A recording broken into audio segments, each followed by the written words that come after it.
uh, July 22nd meeting of the Public Disclosure Commission for the state of Washington. This is our first meeting in person since February of 2020.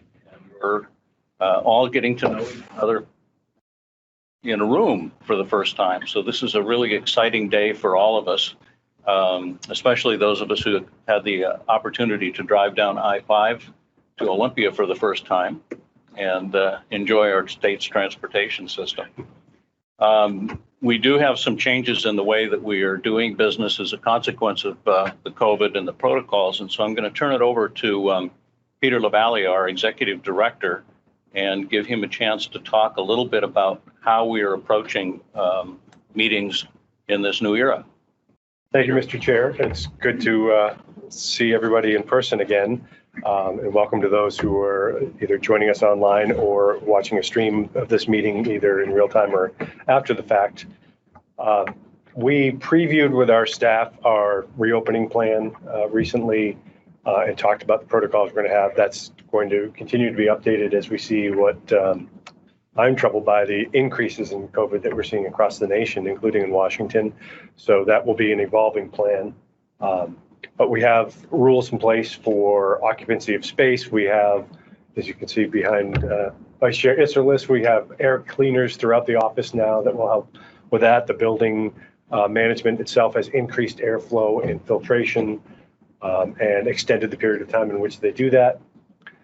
Staff has the opportunity, if they wish, to demonstrate their vaccination status to a supervisor and therefore be able to be in the offices without a mask. They may choose to wear a mask if they want, or they may choose to decline to share their vaccination status, in which case they will be required to wear a mask. We have limits in the number of people who can be in workspaces, including in this room. We're well under that limit at the moment and will continue to be throughout the day. For that reason, we've asked guests who may wish to offer public comment, for instance, or to view this meeting to be in a separate room, but it has full access to this meeting. And in that way, we can provide access we haven't been able to previously for walk-ins, so to speak. People who might not have the proper connectivity at home are now able to participate in those ways. I'd like to just quickly thank our staff for pulling this together. This is not only our first meeting back, at least partially in person, but our most complicated meeting, I think, to date, in that we have some online participants. We have participants in a room nearby.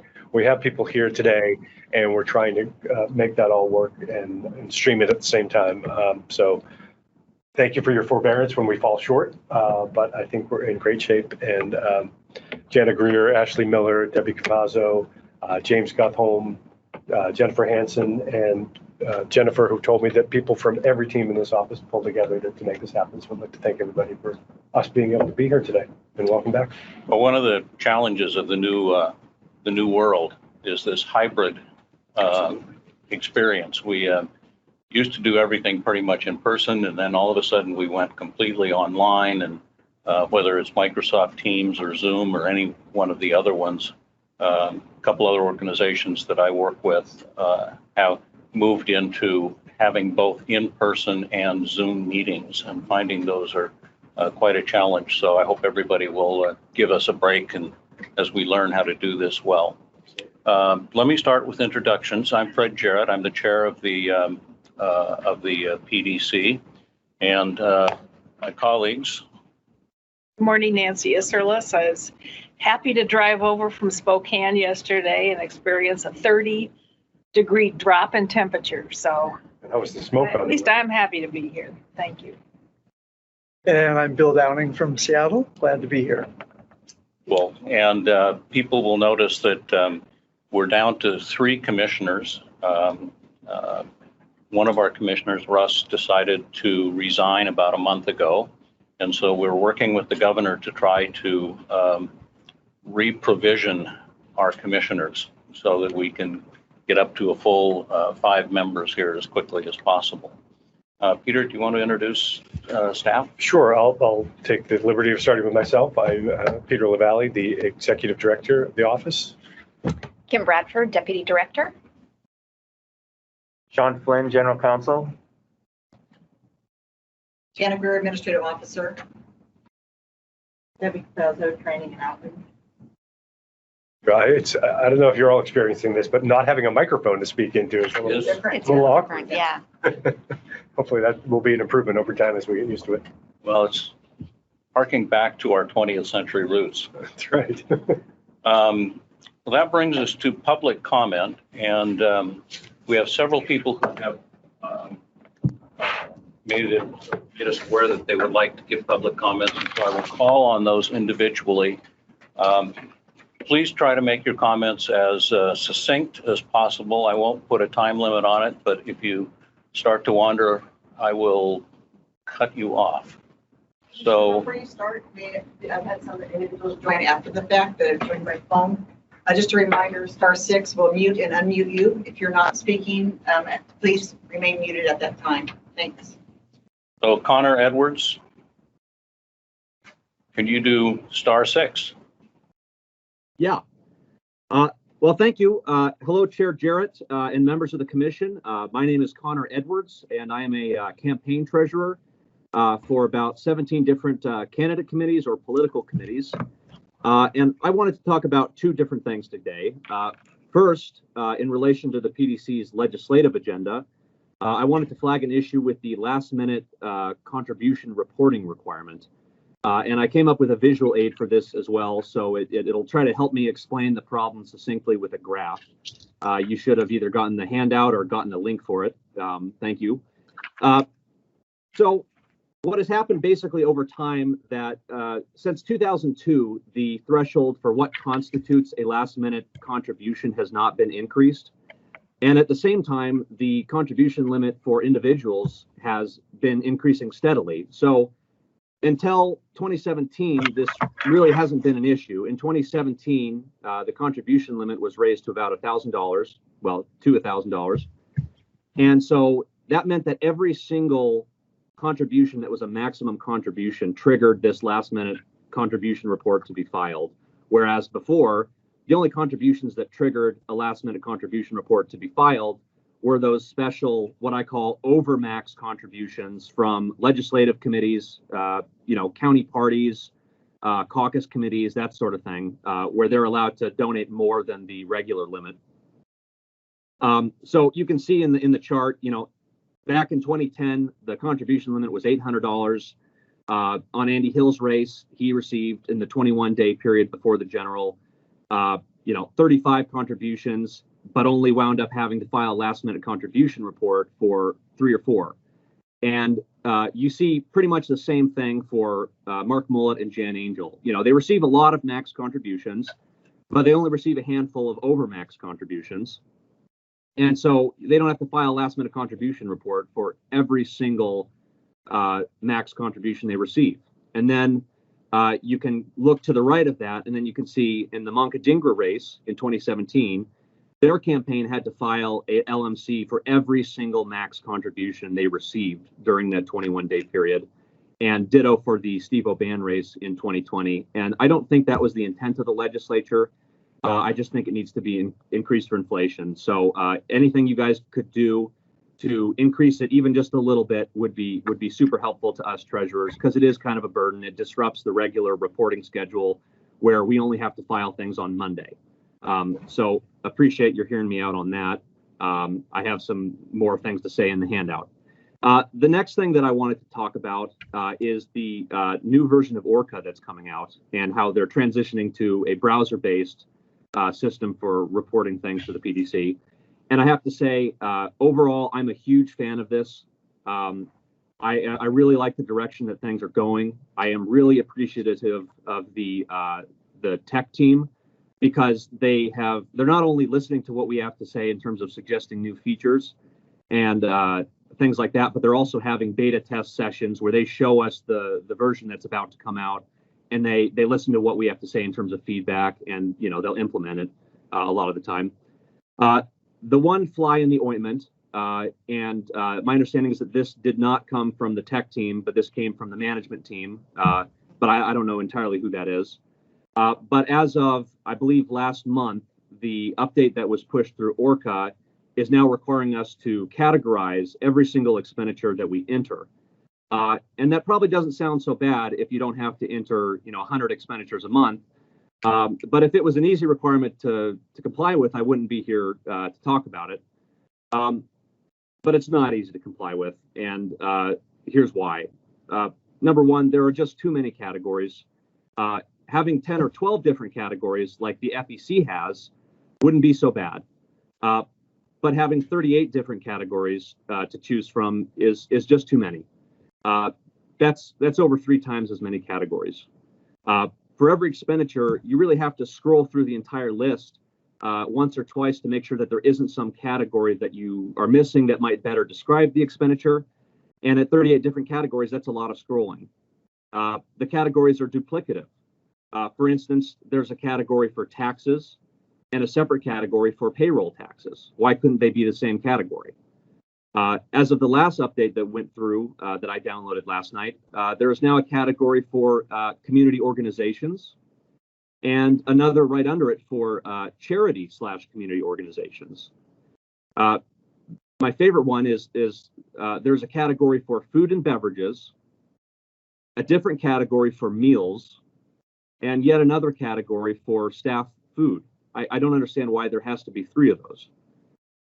There is no description of the categories. All we get as treasurers is what's in the name, which isn't enough to really categorize something a lot of the time because it can fall under multiple different categories. One of the expenditures that could fall under, I count conceivably 5 different categories that it could fall under, is an expenditure for, to a treasurer for their services. It could conceivably fall under employee services, wages or salary, general operation or overhead, or accounting, legal or regulatory compliance, or miscellaneous. So, without guidance, we don't know which one of the 5 to put that under. There's no compelling reason for certain categories to exist. For instance, there's a category for electricity payments, for maintenance and repairs, and for vehicle expenses. I don't know why these couldn't all just fall under general operations and overhead. The version of ORCA that included this requirement, the categorization requirement, was shown to a small group of 4 treasurers back in April. I was on that call. And 3 of us on the call, who were the professional treasurers who do this for, compensation and have a lot of different clients, we gave the negative feedback that we did not like this categorization feature and that there were far too many categories, but we never got any feedback or an explanation, and it went forward in the next update all the same. So sorry to spend so much time complaining, because overall I really do like the direction that the new ORCA is going in. It's just that the categorization requirement, it's difficult to use, it's time consuming, and it isn't required by law or rule. And that's just frustrating that we have to do something that isn't required by law, and that's new, that hasn't been implemented by a rule change. So I'll end by offering to the management team, which I don't entirely know who constitutes the management team, but if you're interested, I'd be happy to try to put together a meeting with a small group of treasurers so you can hear out some of our concerns, and we can understand from you where the need for the feature is coming from, and maybe we could try to brainstorm other possible solutions. So that's all I have to say. Thank you for having me. Really appreciate it. Thank you, Connor. I appreciate your comments, and we will take them under advisement. Kathy Sakahara, are you on *6? I apologize, Commissioner, my computer just turned off. Give me a second, I believe. Can you hear me? There we go, thank you. Yes, we can. Well, thank you very much, Chair Jarrett and members of the commission and hardworking staff. My name is Kathy Sakahara, and I'm here today speaking on behalf of the League of Women Voters. It's a little weird to not be seen. I do want to first thank the commission for continuing this opportunity for remote testimony. Like a lot of people, I think I got spoiled over the last year, not having to drive to Olympia. Although there's parts of it I miss, and I miss seeing you in person, but I do appreciate being able to testify from the comfort of my home. I hope I will see you in person soon. So I wanted to share with you just some thoughts that some of the issues that the League is working on that will relate to your work. One has to do with the deadlines in terms of last minute reporting and what qualifies as last minute. Not necessarily speaking to the dollar amount, more to what is the last minute. The intent of having shorter deadlines close to Election Day is so that people know who's giving contributions before they vote. Well, we no longer really have Election Day. Fortunately, I think that's a very good thing. We have more like election fortnight. We have a couple of weeks where people are voting. And so we've talked to some legislators about potentially changing the deadlines for last minute major gifts so that information is available to people, in fact, before they actually vote. At the League, we strongly believe not only in transparency and disclosure, but basically that knowledge is power. And we are constantly working to give voters and citizens both. The more knowledge, the more power they have. And so we'll be interested, and obviously I'm happy to work with staff, but we'll also be working with legislators to look at adjusting that deadline. Another thing that we will be obviously not initiating, but supporting is greater independence for the PDC. The PDC was set up to be an independent body, and yet you are totally dependent upon the legislature for funding. And obviously you're totally dependent on funding for everything you do. So I know that a few years ago, there was an attempt to have the 22W Transparency Fund be available to the commission in the way it deems most appropriate without legislative approval and budgeting. And I want to assure you that once again, the League will support those efforts and happy to do what we can to make that happen. I'll also share, although this will not really affect your work, we are continuing to look at the value of public funding of elections. That might make more work for you, but in terms of introducing that bill, we're not expecting that you would necessarily be involved. I also want to turn to your rulemaking schedule, which is first of all very ambitious and contains some challenging areas, not the least of which is digital ads. First of all, I have to acknowledge it's a very complex area. And as I read comments from some of the major advertisers, people like Facebook and Google, it feels a little bit like David and Goliath here. I don't have a staff. I'm not a lawyer. We don't have necessarily legal people advising us, but we do feel like it is the League's role to represent the voters on these issues. And it is a very technically challenging area. I will acknowledge that. And certainly acknowledge it is appropriate for the commission and for the staff to be meeting with these companies and discussing those issues. And I'm hopeful, and I certainly have every reason to believe that you will be equally open to other stakeholders, including the League. And I do want to say that I find it challenging to believe that a technical company that seems to know that when I stub my toe, suddenly I'm seeing an ad or if I get a paper cut, I'm seeing an ad for Neospore, and 5 minutes later, the algorithms that these companies use are so sophisticated. It does sort of strain credulity that when there's a claim that they can't determine what is in fact a political ad. So I know that you will be, forced to make some complex decisions. The League would simply ask you to err on the side of transparency.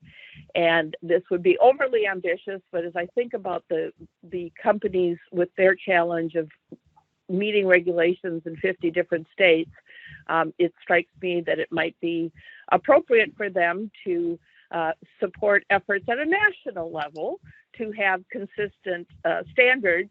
And if that were to ever happen, I want to make sure that the standards across the nation would rise up to the level of Washington, because I think we have very high standards. Would hate to ever see something that would attempt to lower those standards.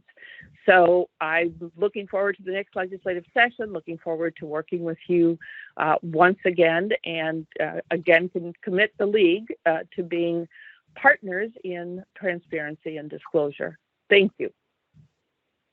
Thank you, Kathy. And I just want to express the Commission's appreciation of the League and the support that the League has given to public disclosure, and reiterate that transparency is our middle name. And we will be having a discussion later this morning, as you're aware, on what our legislative priorities are going to be. But my hope is that we can find a way to be able to improve the transparency that we have in digital advertising and make it a example for the nation. I don't want to wait for the nation, but I think there's things that we can do to lead the way as a state that does prize transparency. Max Nelson, star 6. Good morning. Am I coming through all right? Yes. Excellent. Well, good morning, Chair Jarrett, Vice Chair Isserlis, and Member Downing. Max Nelson, I'm the Director of Labor Policy for the Freedom Foundation here at Olympia, and I do very much appreciate the opportunity to offer comments this morning. Specifically, I'd like to share my growing concern over the PDC's current process for enforcing the Fair Campaign Practices Act, and highlight a recent example that I find particularly disconcerting. But before I get too far, I think a little background here is important, and as I'm sure most of this won't be new information, but important context nonetheless.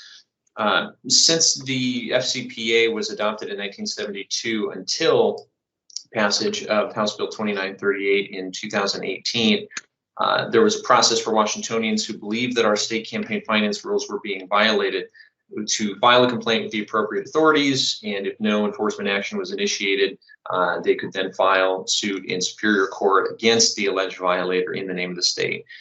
And this citizen action process, we believe, served as an important backstop in the campaign finance enforcement regime, and included worthwhile safeguards against abuse, such as the inability to recover penalties and the possibility of the citizen complainant having to pay the defendant's legal fees in the event that the courts found the suit to be without merit.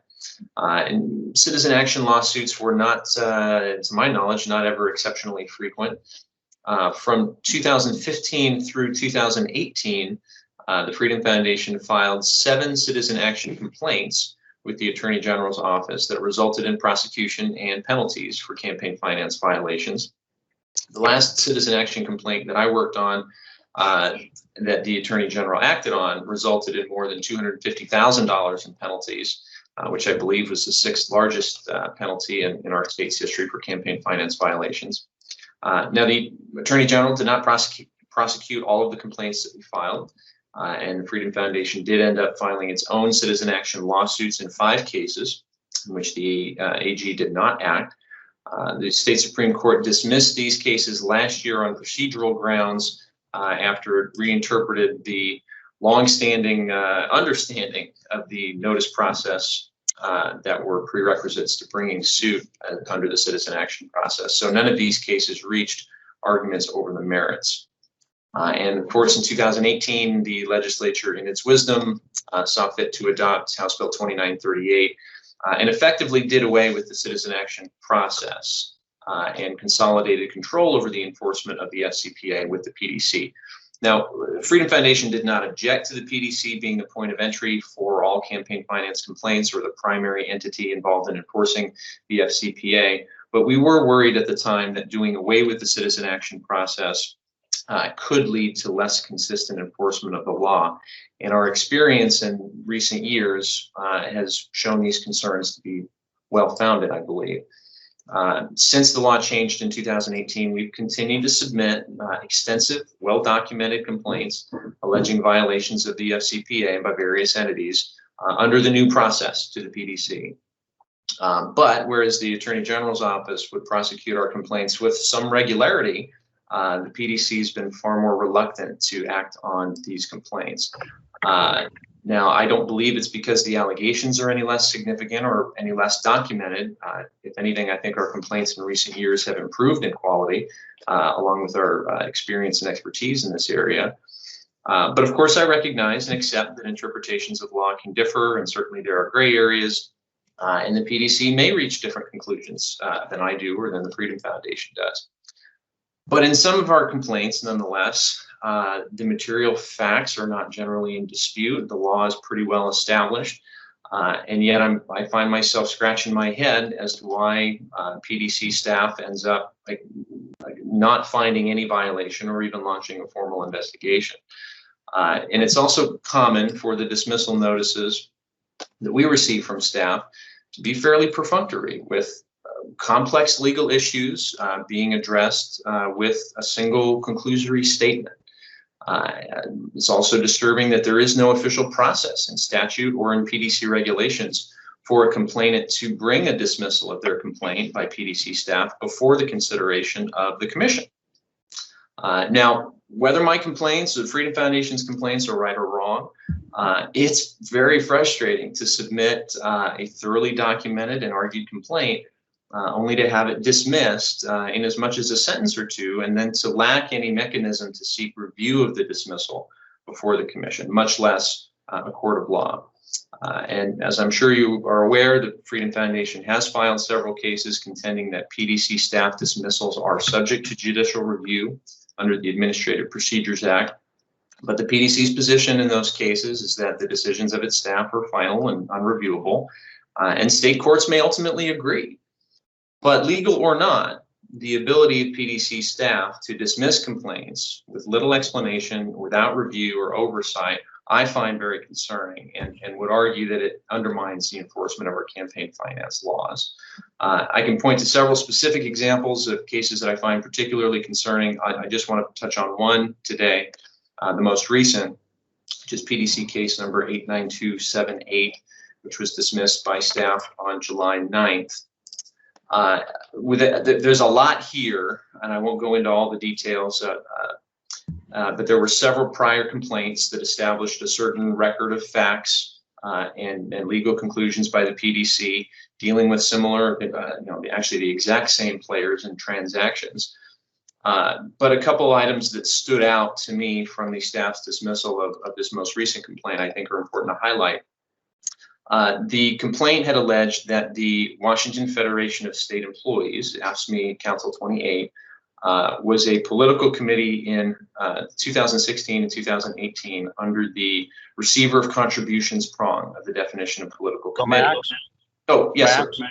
Let's wrap up. We can go back and look at all of the details Fair offline. enough. Well, then I would just respectfully direct the commissioners to the request for reconsideration that I submitted by email on Thursday the 15th. That does outline my major concerns. But more longer term, I think I'm still trying to think through maybe what the best way to address these general concerns is. One item that I might follow up with the commission about further in the future would be the potential for rulemaking to allow at least appeal of substantive complaints or non-remedial complaints to be brought before the commission itself. Perhaps I think that would be something maybe worth talking about and exploring. But again, this is an issue that we continue to find concerning. I do thank you very much for your time and indulgence this morning in airing those concerns. And if there are any questions now or in the future, I'd be more than happy to address them. So thank you again for your time. Thank you, Max. Are there any other people who wish to make public comment? I don't have any other that have contacted us. If there's anyone else on the line at this time that has called in or that has joined the Teams meeting, please let us know. You're unmuted, *6. No, I do not have. Hearing none, we will close the public comment period and move on to consideration of and possible approval of the minutes. Or maybe not. I've reviewed the minutes from last meeting, the June meeting, and I would move their approval. Second. I have a motion and a second. Is there any corrections or discussion? Hearing none, all in favor, aye. Aye. Aye. The ayes have it. That brings us to a budget update. Peter. Thank you, Mr. Chair. We may have Diane Llewellyn and Brett Skipworth on the line, and they're welcome to jump in, but I think we can be pretty brief. I know we had extensive public comment, which I appreciate people participating.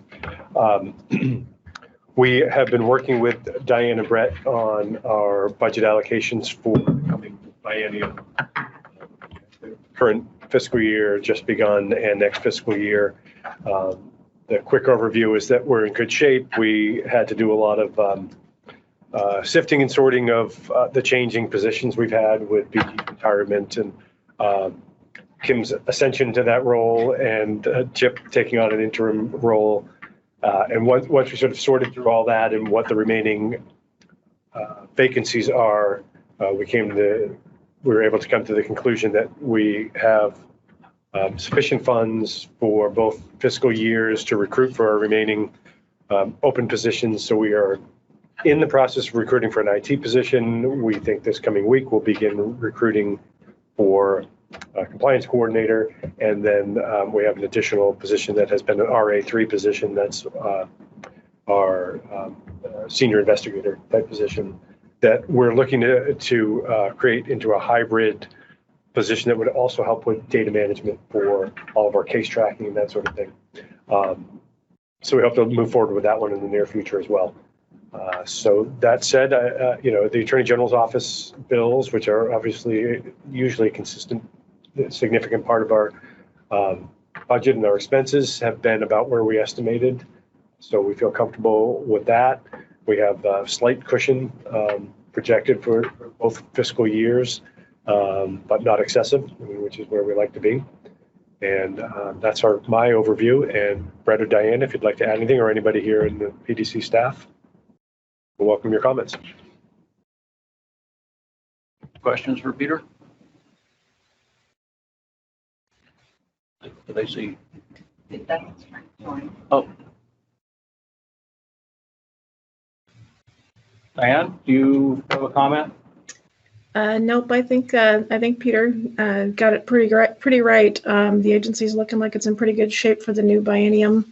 And as far as closing the old biennium out, it's looking pretty good there too. It looks like there's, the agency's been gradually spending down some of the spending authority that we had planned with doing a lot of that IT related costs to try to carry those like subscription kind of costs into the new biennium, save you spending that money later on. But it's looking really good so far. Cool. Questions? Seeing none, thank you. That brings us to our legislative topic discussion. Sean, you're up. Thank you, Mr. Chair. Good morning, Commission members. You've been provided with a memo that we prepared that for your consideration on possible legislative priorities coming for the 2022 session.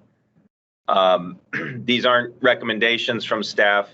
Some of these are in more conceptual stages. Some of them are legacy issues that have been prioritized by the commission. So it's my intent just to kind of run down the bigger issues that have been outstanding priorities for the commission and some of the more immediate, let's say, issues that we've identified and been tracking over the past year or so. And of course, be happy to answer any questions or to put on this list any other items that the commissioners are interested in pursuing.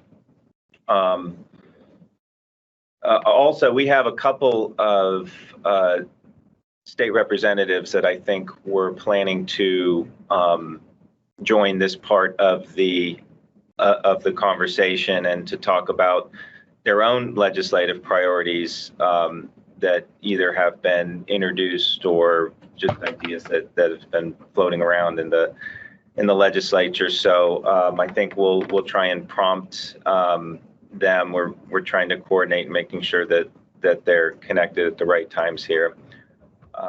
So Representative Foot is there. okay, great, and we'll get to him in just a minute with the chair's permission.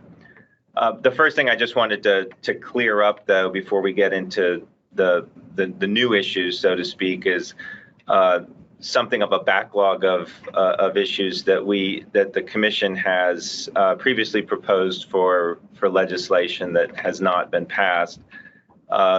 First set of issues goes back to 2019. The commission will recall that there was agency-sponsored legislation introduced in both houses, but the one that moved was in the House of Representatives, House Bill 1195, which did pass the legislature, but the governor vetoed section 7 of that bill, particularly in regards to the prohibition on the PDC publishing F1 reports online.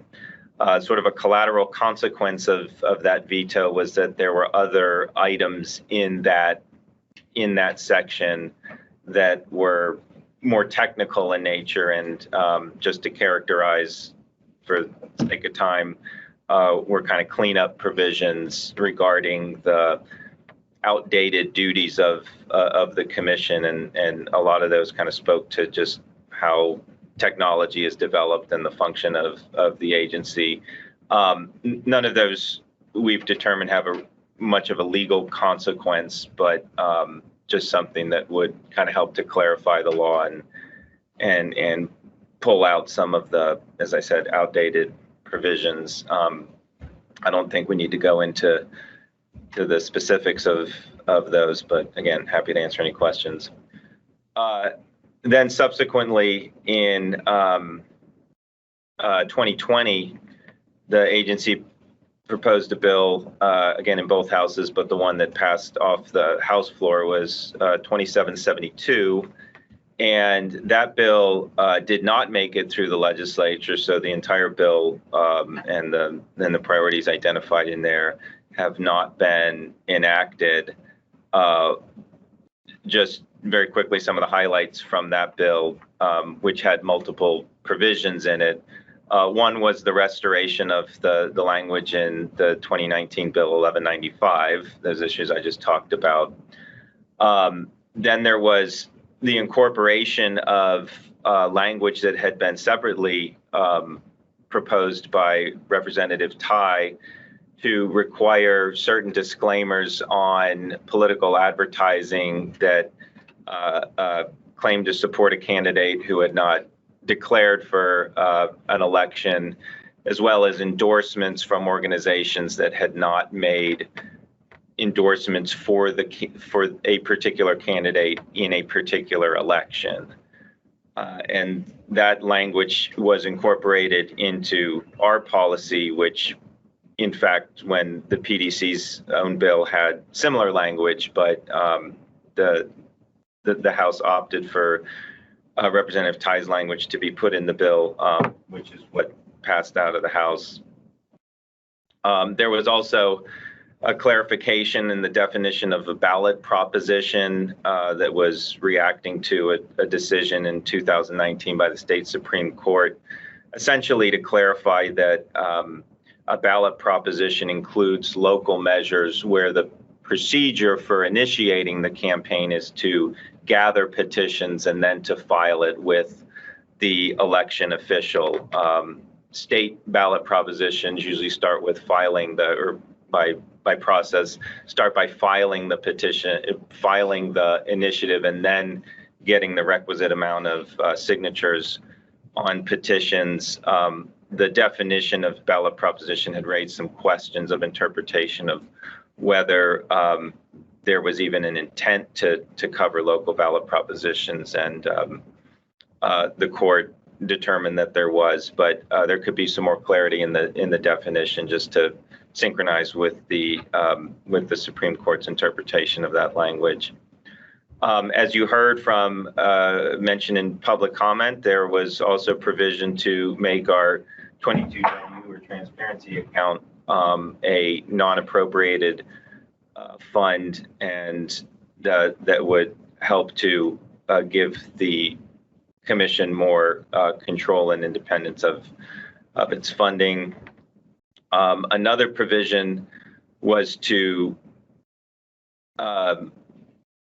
redo essentially the financial affairs statement reporting requirements.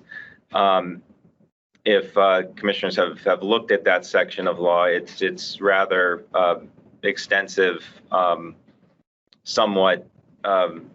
It's clear once you read through it, but it's probably not the most concisely written section, and so I think for the sake of clarity, we had proposed to rewrite that section and to really help to categorize where the information is being collected and for what purpose, and then to relegate some of the technicality of what exactly needs to be reported, as well as some of the thresholds to relegate that to rulemaking and something that the agency can be more nimble in addressing, rather than having to go to the legislature to tweak language every time there's a change in the reporting requirements. Those are the highlights of the bill from 2020. Commissioners will recall we did not propose legislation last year, and so those are some of the outstanding issues for your consideration to see if they still remain priorities, and in the scope of what you want to do with the legislature, whether some or all of this should be a starting point or something to be included with. The next several items I want to talk about are the emergent issues, I guess, ones that have not been proposed yet to the legislature, but things that staff has viewed as important issues. And as we referenced, there are a couple of legislators who had been invited and would like to have some time to speak to you about their ideas. And so the first thing you'll see in the memo there is the issue of enhancing grassroots lobbying disclosures and reporting. This is an issue that Representative Paulette had introduced at the beginning of or at the end of this last session. I also wanted to bring in one of our legal externs, Maya Manis, who's been researching this issue for us. And I'd like to invite her just to give a brief overview of this bill to sort of precede Representative Paulette's comments, if that's okay, Mr. Chair.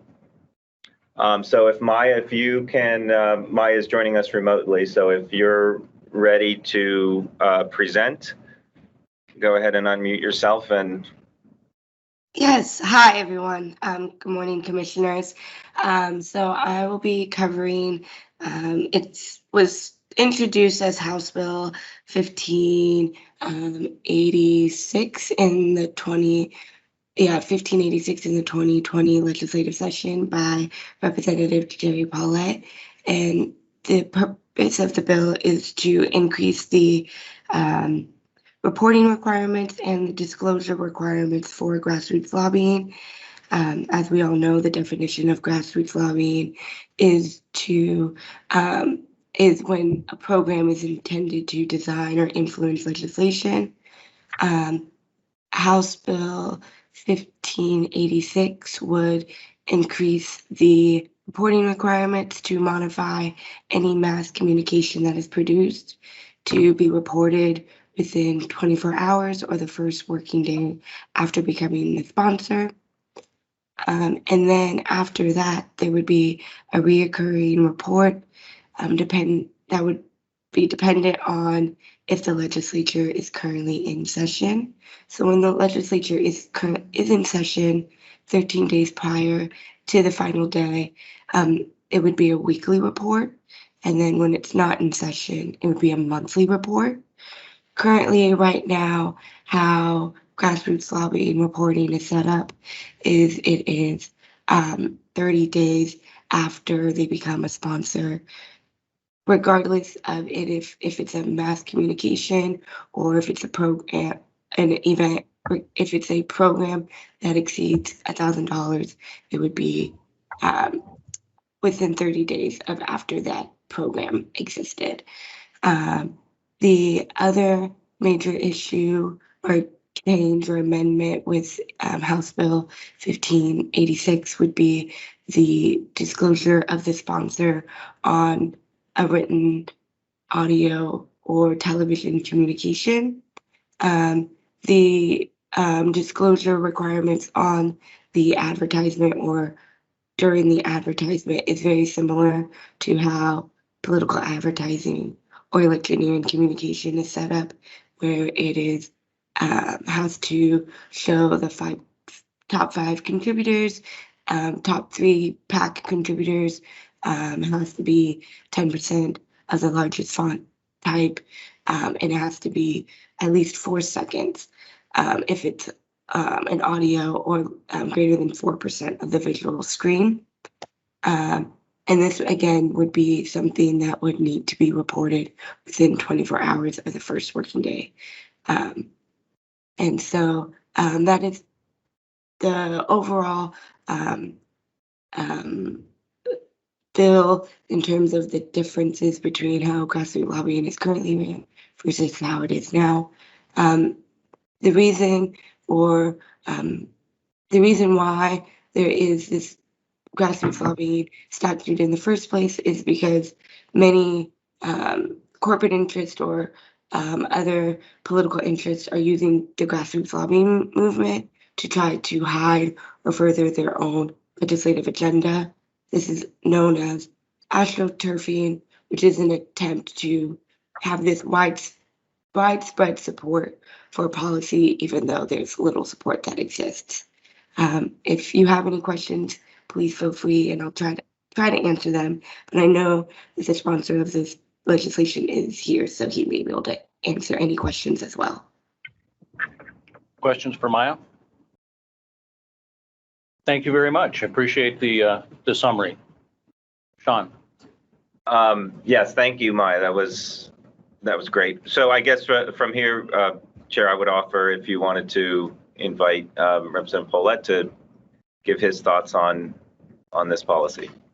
Representative Paulette, if you could star 7 and join us, that would be wonderful. I'm on Teams, so I don't. Can you hear me? We can see you. Even better. Or actually worse that you can see me probably. But well, I love the yellow wall. I shared, I don't know if I can share screen. I shared with Sean, I realized that I might not be able to share screen. I sent an email with a few slides to outline, and I want to thank Maya for that really great, not just the summary, but excellent backgrounder for you. And I just want to say, really proud of Maya as a Seattle U law student externing, and I'm taking a break to join you with 4 Seattle U law students who are externing for me, who are meeting on my front porch right now. They do a great job, and thank you for hosting law students. Am I able to share screen? You should be able to. I'll share. Give me just a second. Yeah. Representative Paulette, I just shared that with Jana Greer, our administrator, so she's going to try and pull those. Give me just a second, and I will do that for you. Okay. Or if you can figure it out yourself, do that too. I've just got a pop-up saying Connor Edwards is waiting in the lobby. I shouldn't have control over. You don't want me to have control. Thank you very much for sharing. Okay, why don't we just go to the second slide then? And I want to thank the commission for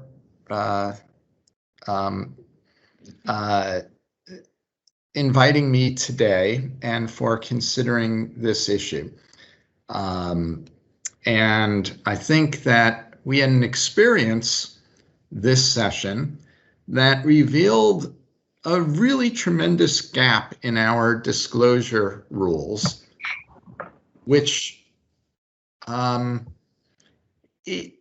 disclosure law was written a long time ago, and the grassroots disclosures were effective in an era of U.S. Postal Service mailings and no longer really able to have an impact on timely disclosure in an era of digital and electronic communication.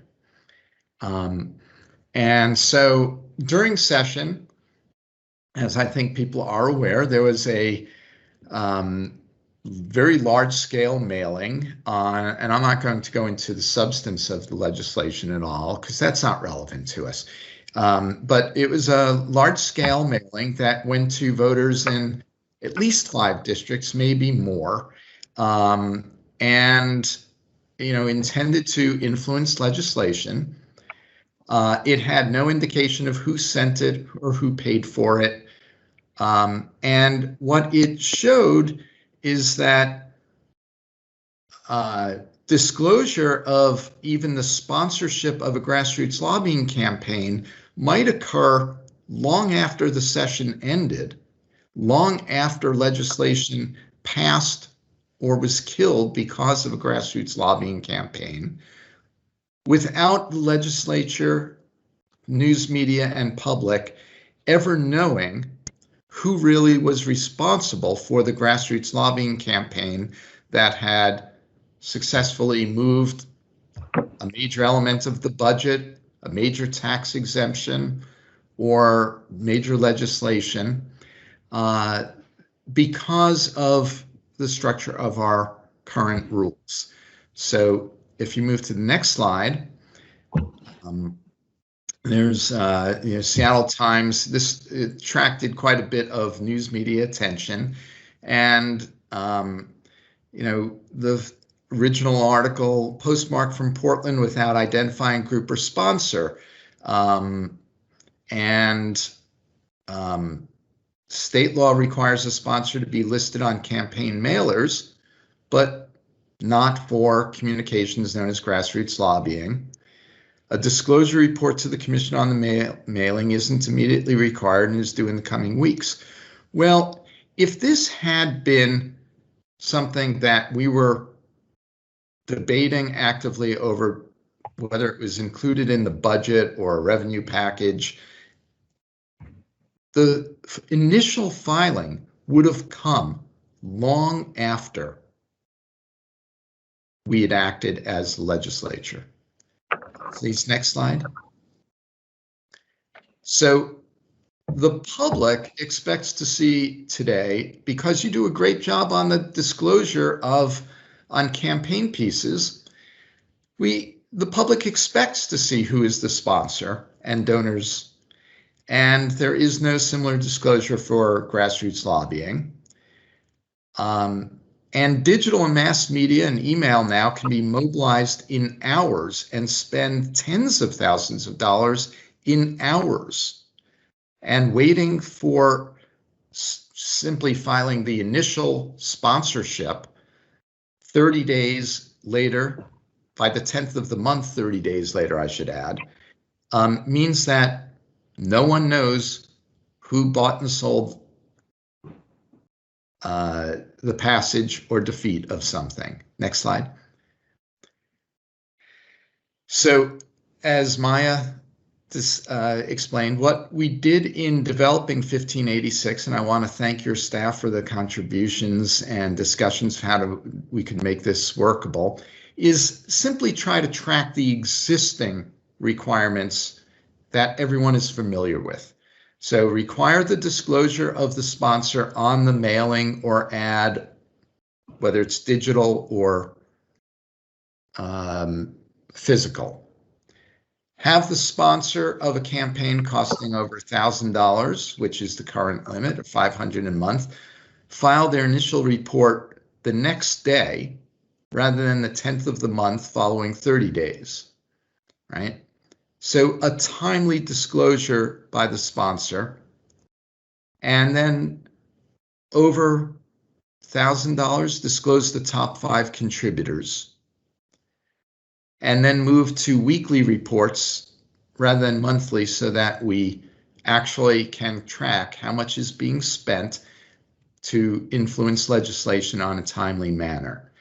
And these would be consistent with other existing programs, campaign treasurers. Everyone is familiar with doing this. And the one other discussion would, I think, that's been raised is whether or not we should have a lower limit than $1,000, given the fact that $1,000 today buys a great deal of digital media and can reach tens of thousands of people for $1,000, whereas when these rules were written, $1,000 might reach, be a mailing to a couple hundred people only.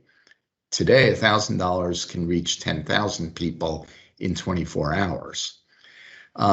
So I'm hopeful that you might be interested in discussion about whether the commission might want to join and work on this legislation as request legislation to improve disclosure and transparency.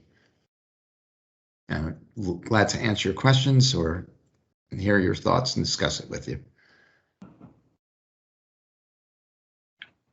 Thoughts? Seeing positive body language, Representative. One of the advantages of being in person. Yes.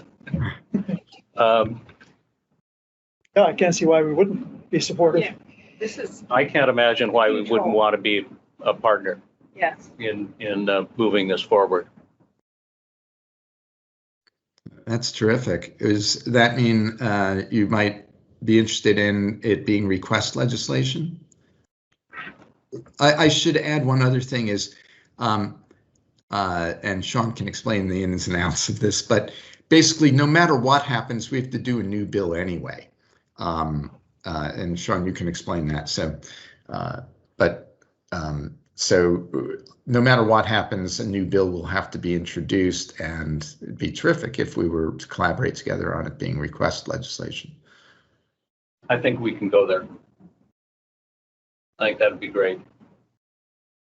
We're going to have a little bit longer discussion of our legislative priorities. And at the end of that discussion, I would imagine we would be giving the staff some direction about where we want to go and what specific pieces of legislation we want to move forward. But I would imagine that and expect that this would be one.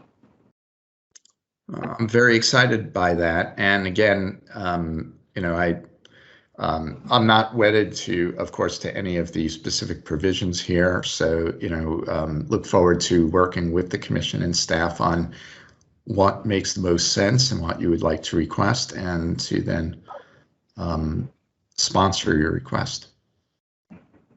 Wonderful. Wonderful. Further questions for the representative? Or we will allow him to go back to work with his externs. I have to point out, since Seattle U keeps coming up today, that I have my graduate degree from Seattle U. My wife has a couple of graduate degrees from Seattle U, and I have a son who's an attorney who went to law school at Seattle U. So great. we have a lot of respect for that institution in our family. And I know that Sean supervised an extern during the legislative session as well. Was in my class, so thank you. Thank you very much, Representative. We look forward to working with you, and have a productive morning with your team. thank you very much. And I'll say goodbye and be well. Bye. Thank you. Thank you. Don, back to you. Yeah, I guess I should disclose we're not sponsored by Seattle University, despite strong connections that we One of our have. top 5 sources of excellence. Right, yeah. One of the top 5, law schools that we draw from. Well, I don't have any more to add on well, actually, I do have one more thing to add on the grassroots lobbying issues, something that didn't get in the little blurb on the memo there, but another issue that we had discovered or tracked where some concerns were raised about the scope of whether grassroots lobbying and maybe some degree lobbying itself, direct lobbying that we regulate, whether and how that should be expanded to local officials and local decision makers. Right now, our lobbying law and specifically in grassroots lobbying deals with state legislation, and so we don't regulate it at the local level. But there have been some examples in the past, even recently, with some of the big revenue packages, for instance, like in the Sound Transit initiative that came up, and some of the let's say legislation or policy decisions surrounding that it affects. There's a lot of money involved as far as where the revenue is coming and going, and so it generates public attention. And another issue of grassroots lobbying, we just wanted to point out there that's another consideration that we could look at. We do have another representative who's planning to join us. I'll wait for Jana to prompt me if. He's here. Oh, okay, great. Representative Rommel is here, and so let me just prompt the issue that I believe he wants to talk about. This is not a bill proposal. Something is defined as Representative Paulette just presented on. But to put this in context, what you'll see an issue on the agenda here about revising the reporting calendar, and I think you heard some comments at the public comment period about that as well. I don't need to rehash all those points. What Ms. Sakahara talked about is really the issue that we had been thinking of too. With a vote by mail system that we have, there is an election period. There's not an election day, and we've noticed that some of the policies, even from the election administration, Secretary of State's office, local county auditors, sometimes they promote the early voting and to help with the processing of all the ballots to get people to turn their ballots in early. So with that administrative policy working towards helping people vote early, there's a natural question of, well, when do people then want to see the information that'll help inform their votes? And right now, one of the biggest areas that might be incongruent with that movement is our calendar for campaign expenditure reporting that happens 21 days before the election deadline and then 7 days before the election deadline. Now that we have roughly an 18-day period before the deadline of which ballots can be transmitted, that 21-day deadline is not as far back as maybe what it was originally intended to be, a 21-day period that people could look at the activities of campaigns before they decide to vote. And then, of course, campaigns, we haven't done any analysis of this, but I think we've seen just anecdotally that campaigns are trying to get people to vote earlier too with this expanded voting period. So with campaigns, maybe readjusting their own their own strategies and spending activity. They could be spending, putting in a lot of money before the 21-day deadline, and just made is a good question to look at. Again, we don't have the precise answer to say what will work and what won't, but it is an issue worth discussing. I think how that relates to what you'll hear from Representative Rommel, and I won't try and get too much in the details, is there's been an issue with the last minute contributions, the issue that, again, you heard from in public comment, that there's a period 21 days before an election when you have to report on large contributions that you receive. But there's a bit of incongruity between the receipt date of a large contribution and the reporting of that. Generally, we require reporting of contributions on the day of the deposit because that gives a reasonable window for campaigns to process and to deposit, and in some cases to return contributions that are either illegal or otherwise unwanted. But in this case, if you make a large contribution outside of the 21-day period, but then it's deposited within, then you're on the calendar for reporting that.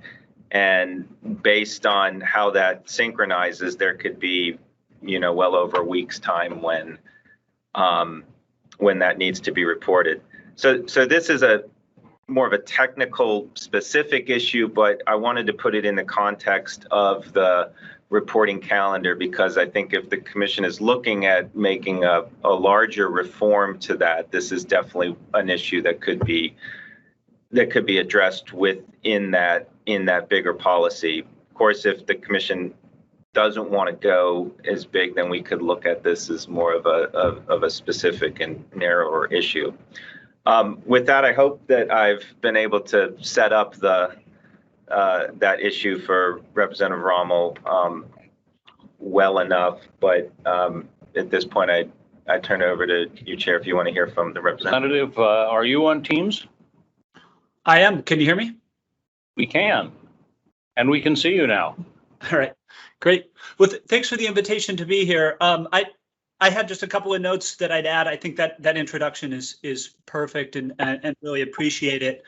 And thanks for the chance to come talk today. So I represent the 40th District. I live in Bellingham up here in Whatcom County. And I thought I'd just relate, one sort of specific example that brought this challenge to my attention back in 2019. I filed a complaint about a political action committee that had been formed and was operating in local county government elections. I myself wasn't on the ballot, but I was supporting one of the candidates who was subject to some of the ads. And so the nature of the complaint was about exactly that issue. It's sort of a near last minute donation made by one of the oil companies up here for $70,000. For context, $70,000 in these county executive races was about half the money that each of the individual candidates raised for themselves. So it was a lot of money and a big influence right there at the last minute. And the oil industry regulation was a major issue within the campaigns themselves. So this is something the candidates were talking about sort of on the campaign trail, on their websites, et cetera. And I said it's near last minute because it was just before the start of that 21-day filing period for when those larger donations can't be accepted. But it was received by the Political Action Committee, according to their reports, before that 21-day period, but then they actually deposited it in their bank account after that 21-day period. And so according to the rules, as I now understand it, there's this sort of 5 business day window that actually serves to shorten the 21-day period. You have 5 business days after you receive the money to deposit it in your account. That is a significant reduction in the total length of the 21-day reporting period. So the net effect in this case was that that money was received by the Political Action Committee on October 10th and wasn't visible to the public for 11 days until October 21st. My complaint, it turns out, was dismissed. I misunderstood what the rules were, but I continue to believe that that this is sort of an unintended loophole that ought to be addressed. And the reason I say that is because in that 11-day window, especially at that point when important things are happening, right? Voters are receiving their ballots. Many of them are voting their ballots. And it's also the period in which those attack ads are running. People are receiving those mailed paid for by this ad that hadn't been disclosed on a C3 yet. They're receiving that mail. They're seeing it in online advertising. And then the last point I really want to make on the importance of this is just around the press coverage, because I don't know what it's like in other places, but oftentimes the Bellingham Herald will, which is our sort of main newspaper up here, will write one and only one story about, the shape of the election right as ballots are going out. And they'll look to the PDC website and say, who are the major contributors? And they have a reasonable expectation that that number is up to date. And in this case, for that story, it wasn't.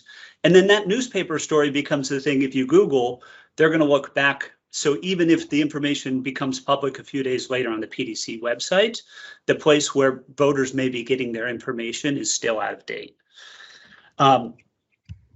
So I could suggest some opportunities to close the loophole. I'm not wedded to one choice over another. I really just would urge you to think about and address this problem as you're thinking about that sort of larger challenge around the 21-day window as it relates to more and more folks voting early in that period. Because my impression from this experience was that this clearly was folks who understood the system, saw the loophole, and were intentionally trying to make sure that they were able to get the maximum benefit of a last-minute big contribution, while keeping that contribution out of the public eye for as long as possible without technically violating the rules.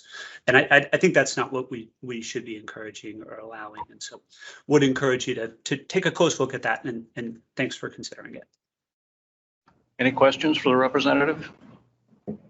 Seeing none, thank you for joining us, and appreciate your comments. As I said earlier, we will be at the end of this section making some recommendations to staff about, or direction to staff about how we're going to proceed, and I would imagine this is likely one of the things we're going to proceed with. Fantastic. Thanks so much for the time. Appreciate it. And if I can ever help out, or if you have further questions later on, don't hesitate to reach out. We'll be in touch. Thank you. Don. I'll just to close that issue up, I'll confirm that we had looked at that issue that Representative Rommel had brought up and confirmed that that is how the law reads. And I don't know if I'd characterize it as a loophole, but probably was not what the legislature intended to have that rule play out in that way, where it did take I'd have to go back and check, but I know it was over a week before there was a required reporting of a large contribution, and so it's something that we've looked at. As I said, we put it in kind of a bigger context. The world has changed. The world. This is not the election season that we had in 1972. That's right. That's right. So anyways, I just wanted to confirm that those facts that he. We're up on the time that we were going to handle the reconsideration. Is Mr. Morgan Yes. on the line? He's actually in person. Why don't we take a break from this discussion at this point and move to that and deal with the reconsideration, or the continuation of the initial reconsideration from last year, right? March 20.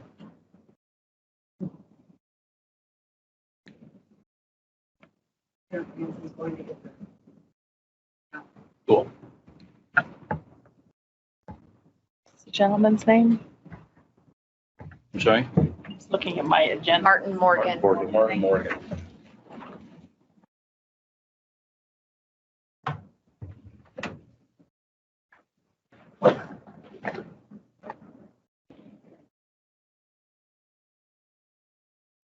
Understanding on this is that we will need a motion at the conclusion of this to either reconsider or not reconsider.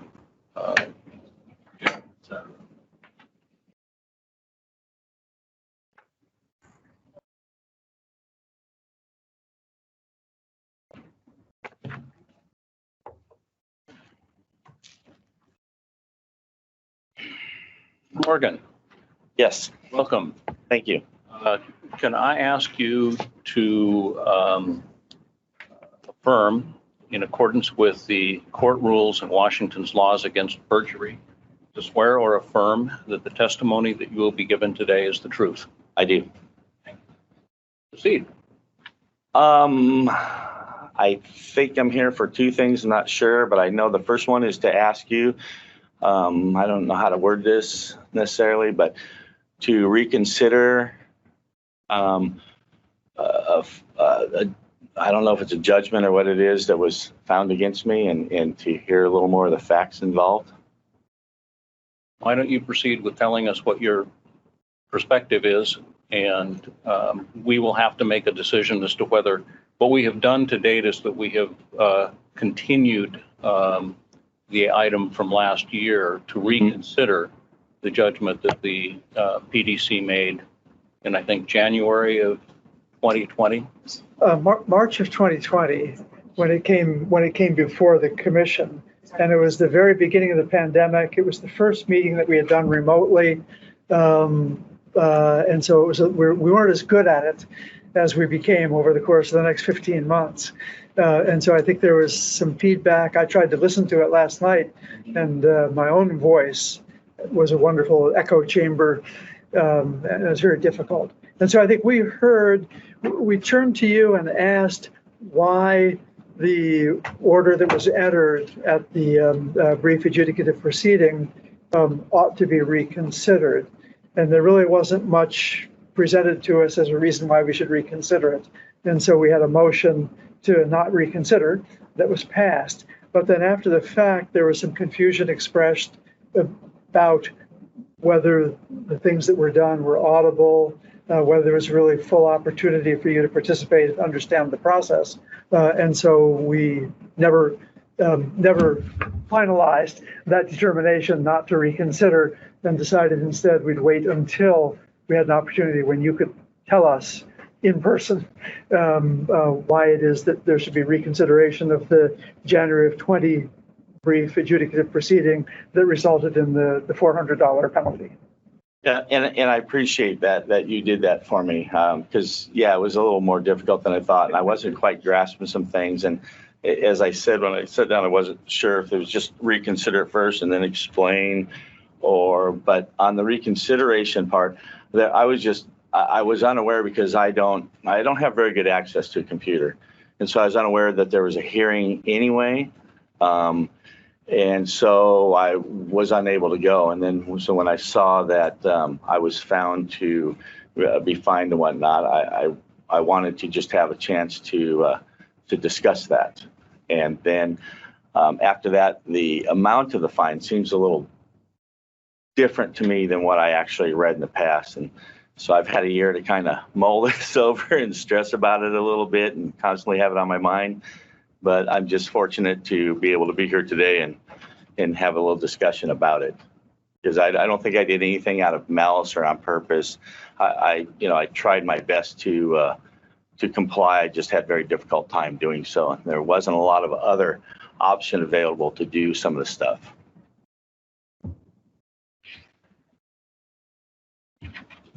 So I don't. So talk us through why we should reconsider the decision that we made. What was it about the decision that you think was in error? Well,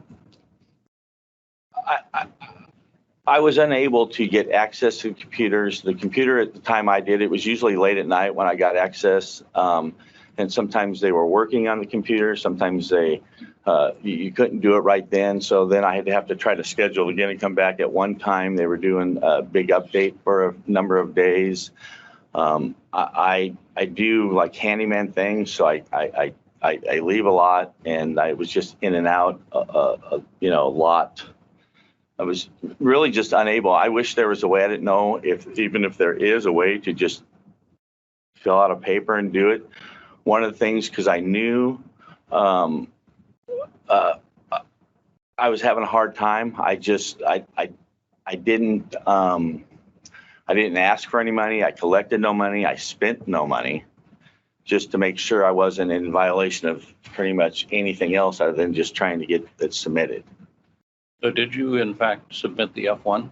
I did submit the F1, and that was really weird because that was really hard for me to get it because it's a different site than just going to an ORCA thing or something, which I guess now it's SAW or something I learned a couple of years ago.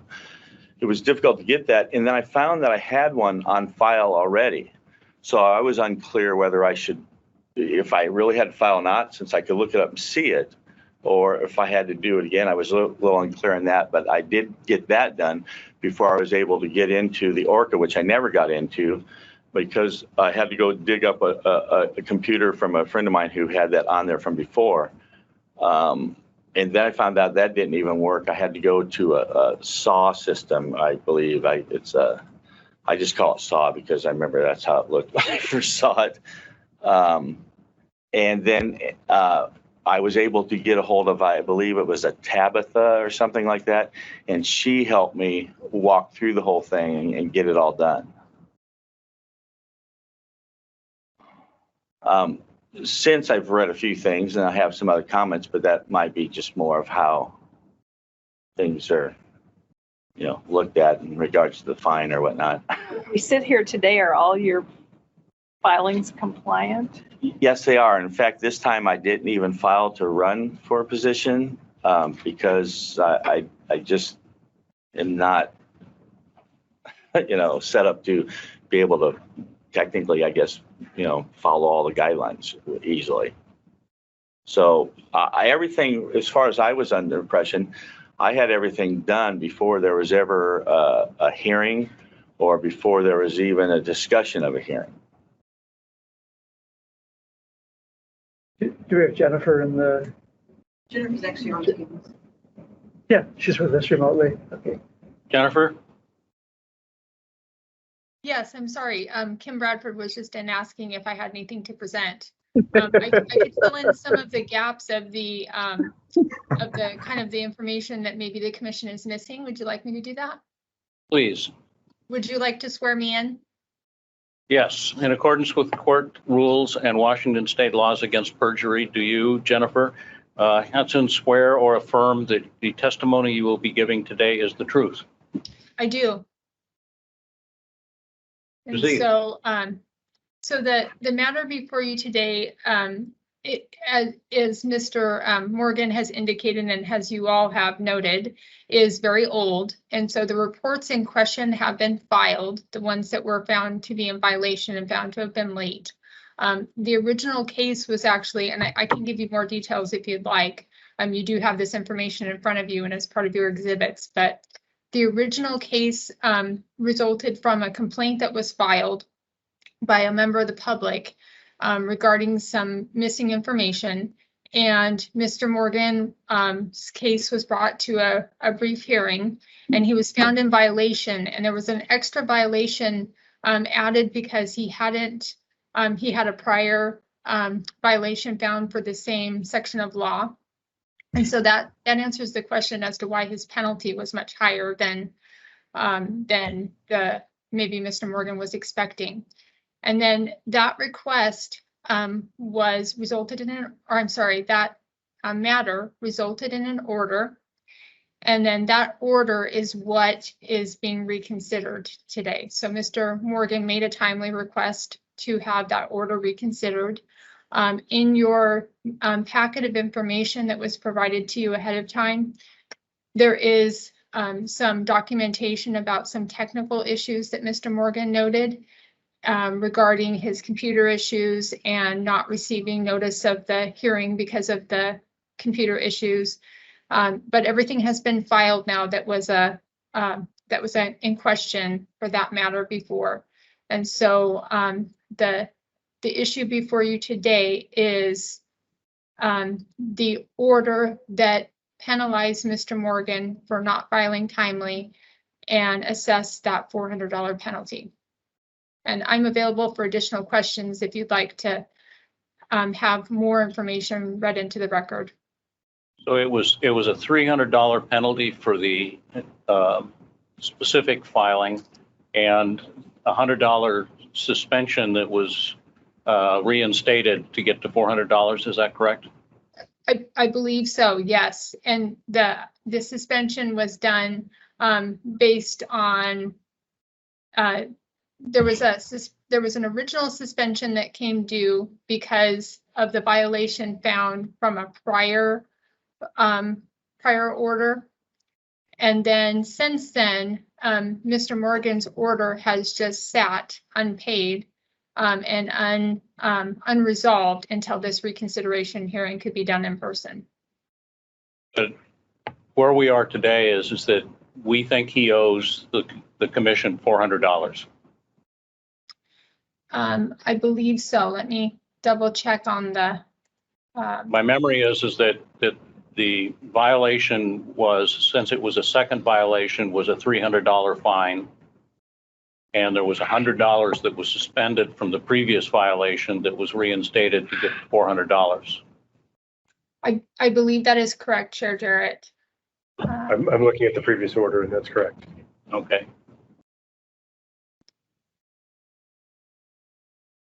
So Mr. Morgan is requesting that we reconsider that order. Did I understand you to say that you have you filed to run again, or did I misunderstand? No, I did not file this year to run because of the difficulty I have getting hold of computer and doing. Clarifying. I didn't quite hear it. You ran in 15 and you ran in 19 unsuccessfully? Yes. Both? Yes. Yeah, I found out if you have to knock on doors and you have to. And assuming the brief adjudicative proceeding imposed a penalty on you that came from a table and was consistent with the way other similarly situated cases were handled, what would be the basis for us to reconsider and impose a lower penalty? In your case, as opposed to all those others. Yeah, in regards to the penalty, when I was reading through things, it appears to me that the order that was done was based on $150 for not filing my C1, $50 for not filing my F1, and $100 for the previous order that was set aside or for 4 years or whatever that was, and which would be $300. And then I believe when I read it that along the line, somebody looked like the order was for $300 for that, and then they just added the other $100 again for the previous one. So my belief would be at the very most, it should be $300. And I've kind of looked that up a little bit so I can explain that if you'd like. But it's in the papers, and it jumps from about a week after the January, March, or whatever it was, from when the hearing I missed. Like a week later, they just saw that there was a $300 fine, and they added the other $100. So your request for us today is that we reduce the penalty from $400 to $300? Well, because of COVID and I'm not working, stuff like that, I'd really appreciate the fact if I didn't have to pay anything. I'm, right down to it.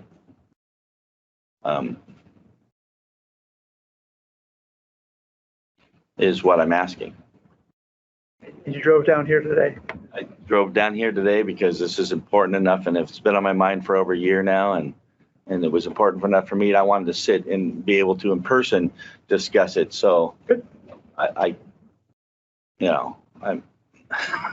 it's still, even if I'm right on the monetary amount, it's still $300 to me. And Peter, you were just looking at the order, and can you confirm whether that's accurate or inaccurate?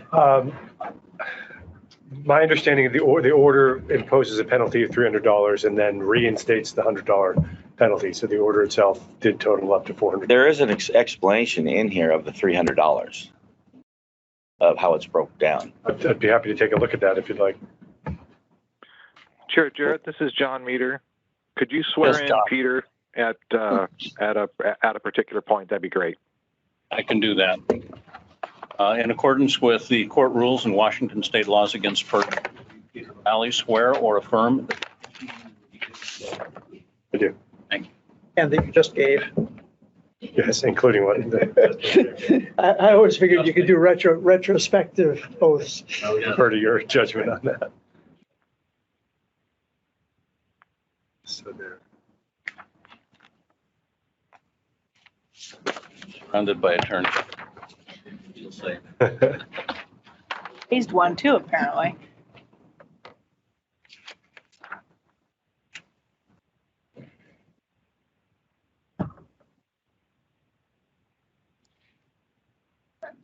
Is there any desire for me to read what's actually in the order itself that talks about the $300 penalty and the 400, and the difference between the 300 and the 400 while Mr. No, Morgan is looking? I'm sure Peter got that right. Mr. Morgan's looking through his papers. He believes that he got some other written communication that suggested a different calculation. I have, okay, I have page 35 of the packet. There were 60 pages in it.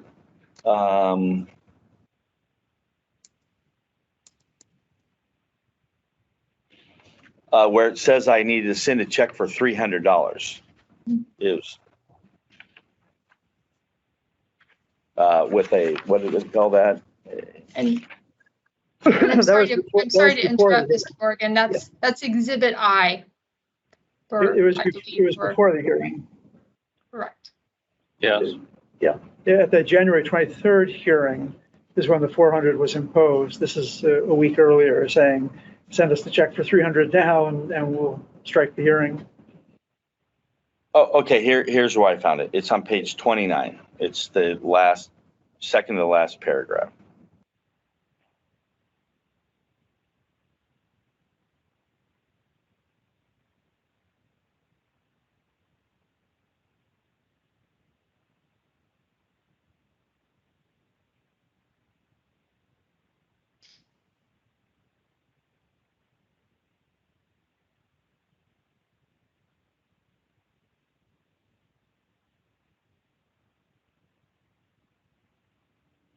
So that would be a statement of understanding that was offered to Mr. Morgan that was not completed and returned to the commission. And therefore, the matter went to hearing. And that's why an order was issued in lieu of this statement of understanding that was not entered into. Jennifer, does that comport with your understanding? That is correct, Peter. So Mr. Morgan was given a couple of opportunities to avoid the hearing and pay a $300 penalty, $150 for each missing report. And then after that time had passed and his case went to hearing, he was found in violation, assessed a $300 penalty for the missing reports, and then assessed an additional $100 for that prior violation with the condition that had now been violated. You said that your reason for driving down here this morning to talk with us was that it was important. By that, do you mean that the penalty is a hardship in any way? The penalty is a hardship for me, yes. And I guess if I fully grasp everything, I don't want to give an excuse for not filing on time. I tried. And when I just saw a letter that said, oh, I could just send them some money, it was a hardship then. And so it's like, well, I should go talk to them at least. And so, I mean, I did everything. I went out of my way not to even collect any money or spend any money, so I wouldn't be in violation of anything else as I tried to get this done. So, I didn't try to think, oh, I should go raise some money and then pay the fine. I don't even know how that works. So, no. Are you intending to run for the council again or for any other office? I don't see myself doing that anytime soon. There were some changes I wanted to see affected, and I realized that by running and sitting next to them all during their campaigns and getting to know them, that's a very effective way to affect change. So that's why I did it. And I think I've kind of, over the years, I'm comfortable with what I did in that regard and happy to have done that. So. And you're self-employed as a handyman, is that right? Yes. Right. Well, I would make a motion that we reconsider the order that was entered, and I would follow that up by recommending that we impose the same fine, the $300 plus the $100, but that of the current violations, the C1 and the F1 from the 2019 campaign, that we suspend 200 of that. That would result in $200 due and owing, and 200 suspended, with the expectation that Mr. Morgan will pay that within 30 days and then be in full compliance, committing no further violations. I'll second that. So I have a motion and a second to reconsider. Further discussion? Hearing none. All in favor? Aye. Aye. Aye. Motion passes. Bill? I would make the motion that just passed was that we reconsider. I would now move, as I stated a moment ago, that we impose that we find the violations and impose the penalty as previously stated. I will second that as well. There is a motion and a second. Is there further discussion? Hearing none. All in favor of the motion to reimpose the fine and suspend $250 of it? $200 of it. Signify by aye. Aye. Aye. Aye. The motion passes. Is there a method to make payments on this amount of money? We will send you a revised order. The revised order will have in it the direction of how you have to make payment. Okay. Thank you, Mr.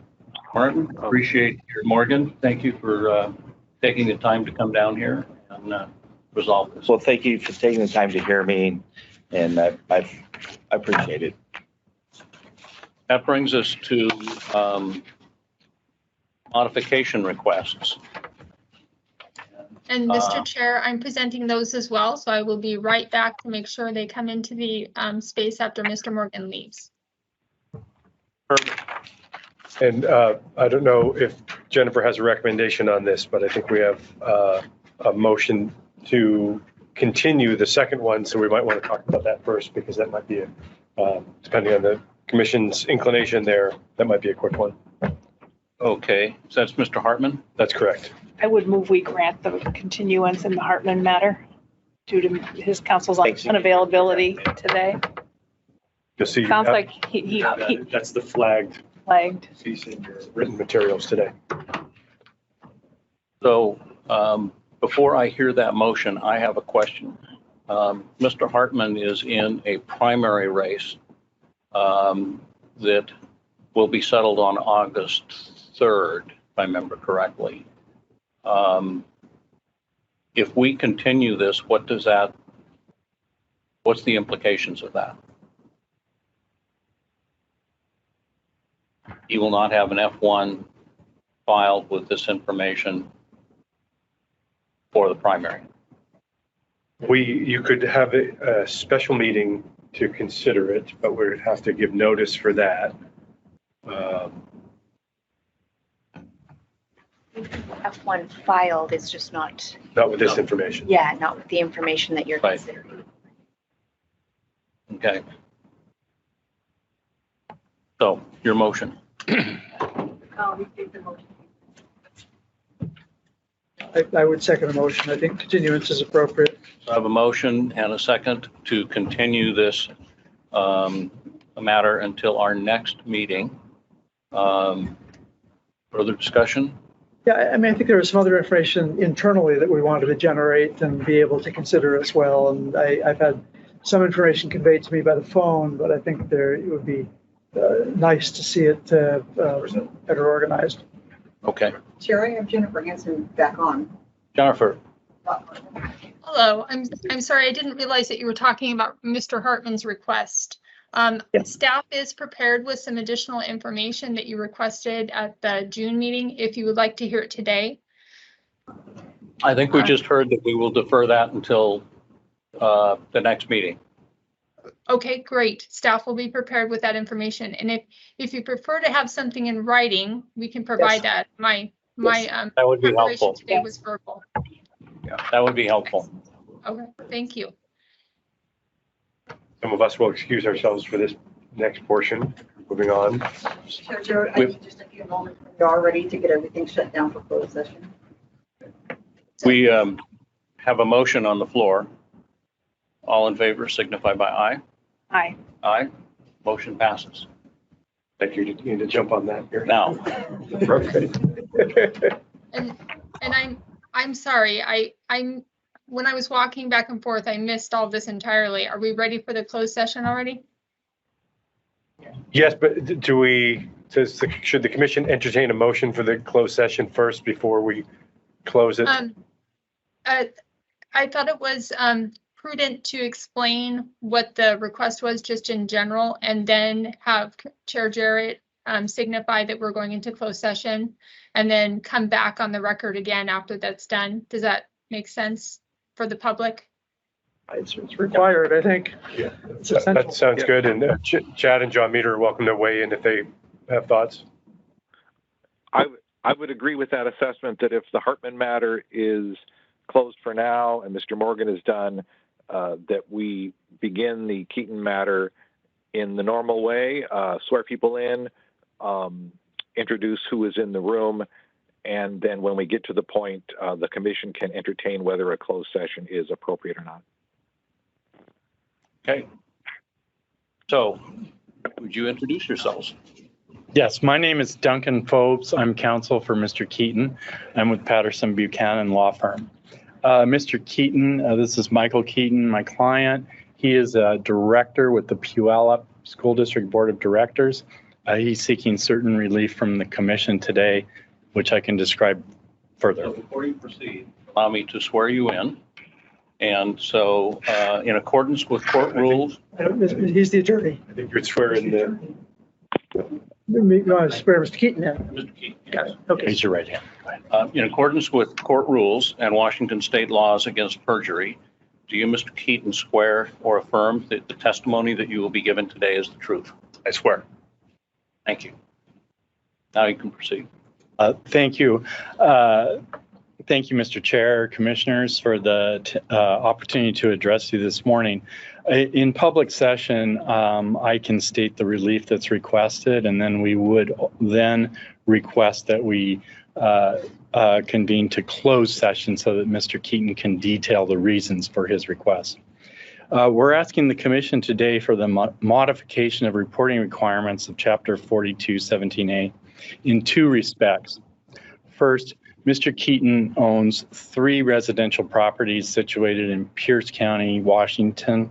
He would like to use the alternative means of identifying those that are identified for judges, prosecutors, and sheriffs in the WAC Section 200, 390-24, 200. He would like to keep the specific locations confidential, and he'll explain the reasons for that.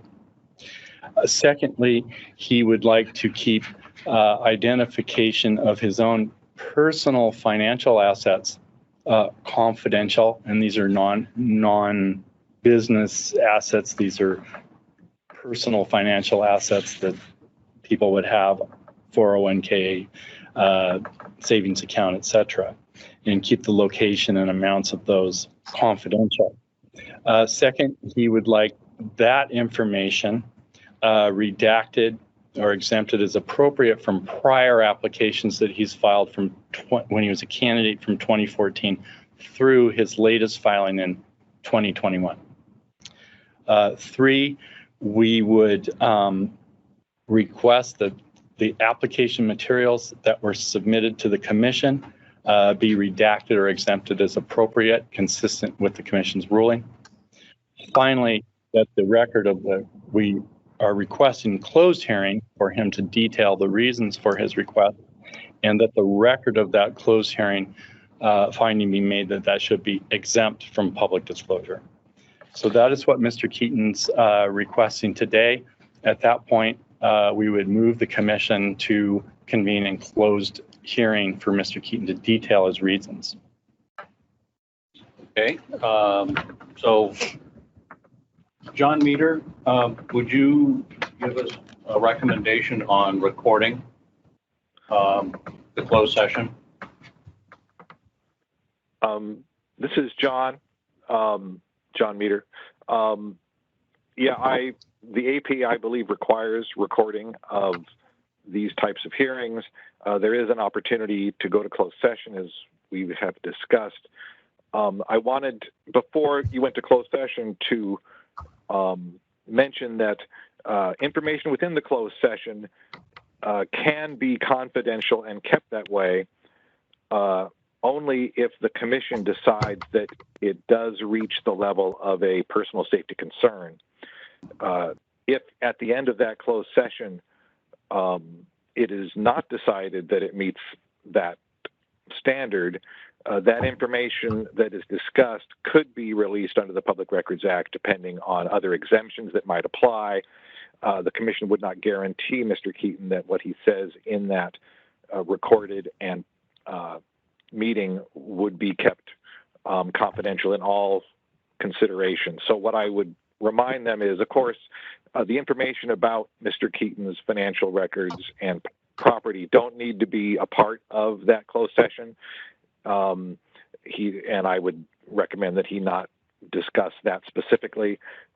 His concerns as to why he feels his personal safety is continuously threatened, he certainly needs to give the commission enough information about it so that they can make their decision. I just don't want there to be an impression that regardless of what he says, and regardless of the commission's decision, that will remain strictly confidential going forward.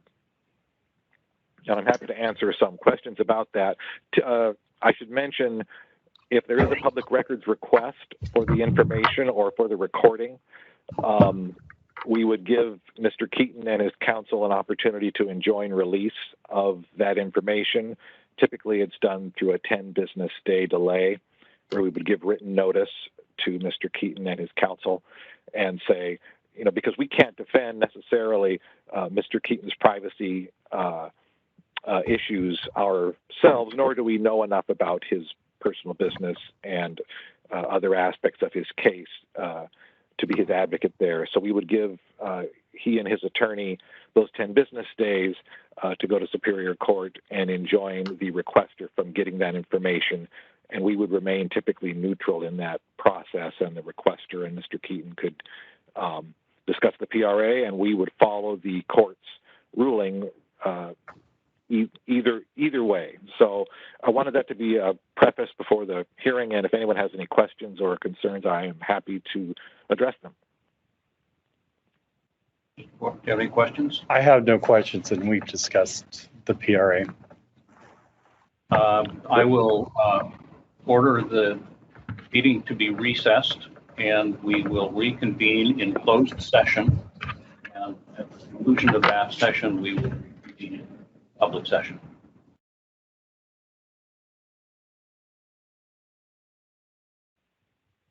We have everybody back in. Okay. You don't have your screen up, though. Oh. Takes me a second. takes a little bit. Okay, we are resuming the public portion of the July 22nd Public Disclosure Commission meeting. And we are in the matter of a reporting modification request from Michael Keaton. We've just finished a closed session to hear classified information from Mr. Keaton. Is there, Mr. Cook, you had something that you wanted to add in public session for your second matter? Well, before you start, can I just clarify that there was not classified information, but sensitive information? Sensitive. To make sure that with the clearance issues. Thank you for the correction. I don't want OSI calling. Neither. I would just reiterate that we're requesting to keep the specific locations of Mr. Keaton's residential properties confidential, but he would make a disclosure that a judge or a prosecutor would do. As to the financial assets, I think identification of the type is not problematic, but just the name and address of the holder of the assets, the investment company or what have you. So that's all. Any questions, or are we ready with a motion? Yeah, I'm ready to make a motion, I guess. Probably the same one I'll make, but you go ahead. Well, it's an unusual set of circumstances. We hear these requests routinely where it's the ex-spouse or the crazy brother-in-law creating or presenting the threat. So it's a different situation in this case, based on the information that we've received in closed session. Based upon that, I do believe it would be a manifest hardship to require strict compliance with the requirements of the law. I believe it does not frustrate the purposes of the act to grant a limited modification. The modification that I would move we adopt would authorize the reporting of the real property by using the alternative method of identification of those properties rather than listing street addresses for them. As far as the financial information on the F1s, I would modify the requirement to involve no obligation to list the names of creditors or account holders or financial institutions, but to still comply with the requirement to categorically indicate the value of the assets that are held or the obligations that are held. I will second that motion. There's a motion and a second. Further discussion? Hearing none, all in favor, aye? Aye. Aye. The motion passes. Thank you. This is John Meter. I just wanted to clarify Bill's motion that it includes or not the retroactivity and includes or not that the closed session information was confidential for public records purposes. Yes, it did encompass the previous F1s that were on file. And I also would move simultaneously that we maintain the confidential nature of the matters addressed in closed hearing, and that those be deemed exempt from public disclosure. For purposes of clarification, I will second that revised motion. And just for the record, all in favor signify by aye. Aye. Aye. Motion passes. Thank you, commissioners. I would just want to clarify that the information, that any conflicting information be redacted from the application materials submitted. In other words, that the application materials be redacted by the commission staff to be consistent with your order today. That would be my understanding. Thank you. Thank you. Again, thank you for taking the time to come down and be with us in our first physical meeting in 18 months. Thank you very much. So we are at noon. And we could break here for executive session and then come back and complete the work that we're doing on the legislative and the strategic plan, if that is everyone's desire. I'd rather break for lunch. Okay, let's do that. That's what I said. You said the executive There's session. There's an item on the agenda. I know that we have strategic plan up at 11:30 and with that, but we do have the 11:50 externship presentation. Oh, let's do that. So I think Kenzie was That's a here for that good today, so idea. that's great. Yeah, we were hoping to have her present Oh. before lunch this for. Wonderful use of time, Lunch can yes. wait. And But be aware that you're the one thing between us and lunch. this is good practice. As I mentioned to Kenzie, sometimes you have to like distill a lot of information down to your elevator speech. And although the commission is going to be very attentive, I know this is an interesting issue that Kenzie's going to present on. You're not always in front of as receptive of a crowd, but let me just give a very brief introduction to Kenzie. You've heard from Maya, and she gave a little presentation as part of the, excuse me, as part of the research she's been doing for us on grassroots lobbying. And Kenzie decided to look at an emerging issue or something. We're not really actually sure at this point what the scope of the significance of this is, but looking at cryptocurrency as a method of donating to campaigns. We have a little bit of guidance on our website on this that has a fairly restrictive interpretation of it, but it's an issue that definitely is worth more consideration and fitting in how it works in our law, and then just in the broader context of, to be quite honest for me, is like, what is it and how does it work? And Kenzie really dove into this project in a short period of time, working here in the summer, and has just done some fabulous research. So I wanted to give her an opportunity just to inform you about this really interesting issue, but also, since she had the chance to come down here, and we'll be finishing up her externship very, very soon, just to have the opportunity to share with what she's been doing.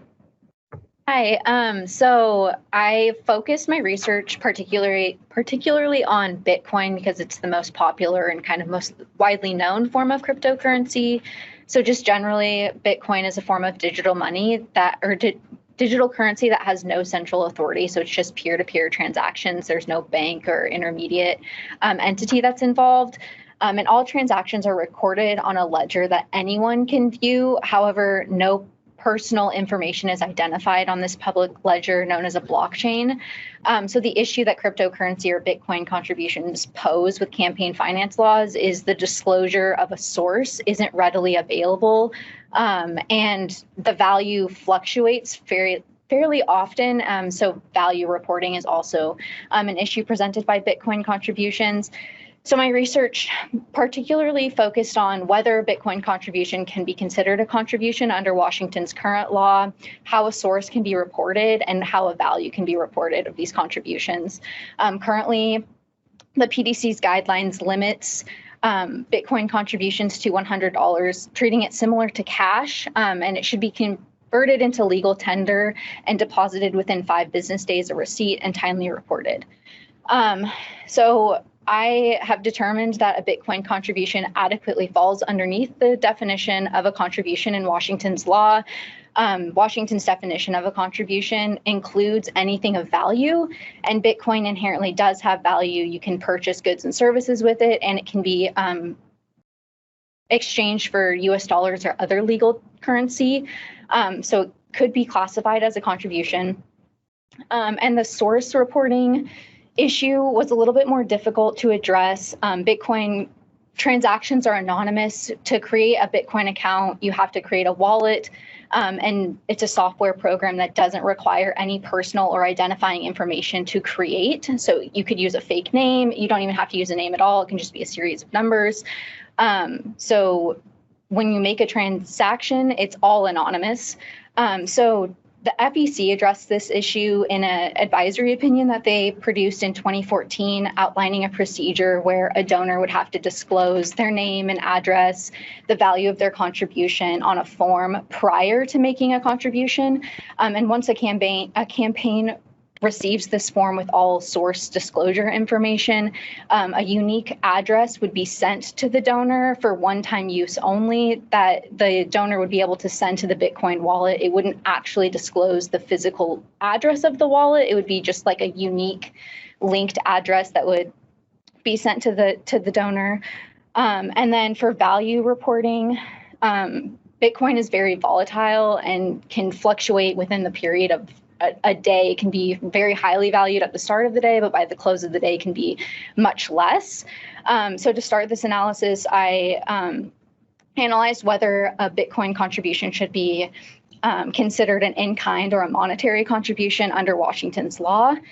Federal law in the FEC advisory opinion classifies a Bitcoin contribution as an in-kind contribution. However, our law in Washington differs in that in-kind contributions don't include money or an equivalent to money. And so under this analysis, I concluded that a Bitcoin contribution would be a monetary contribution because it's an equivalent to money. It can be used to purchase goods and services and can be converted to legal tender.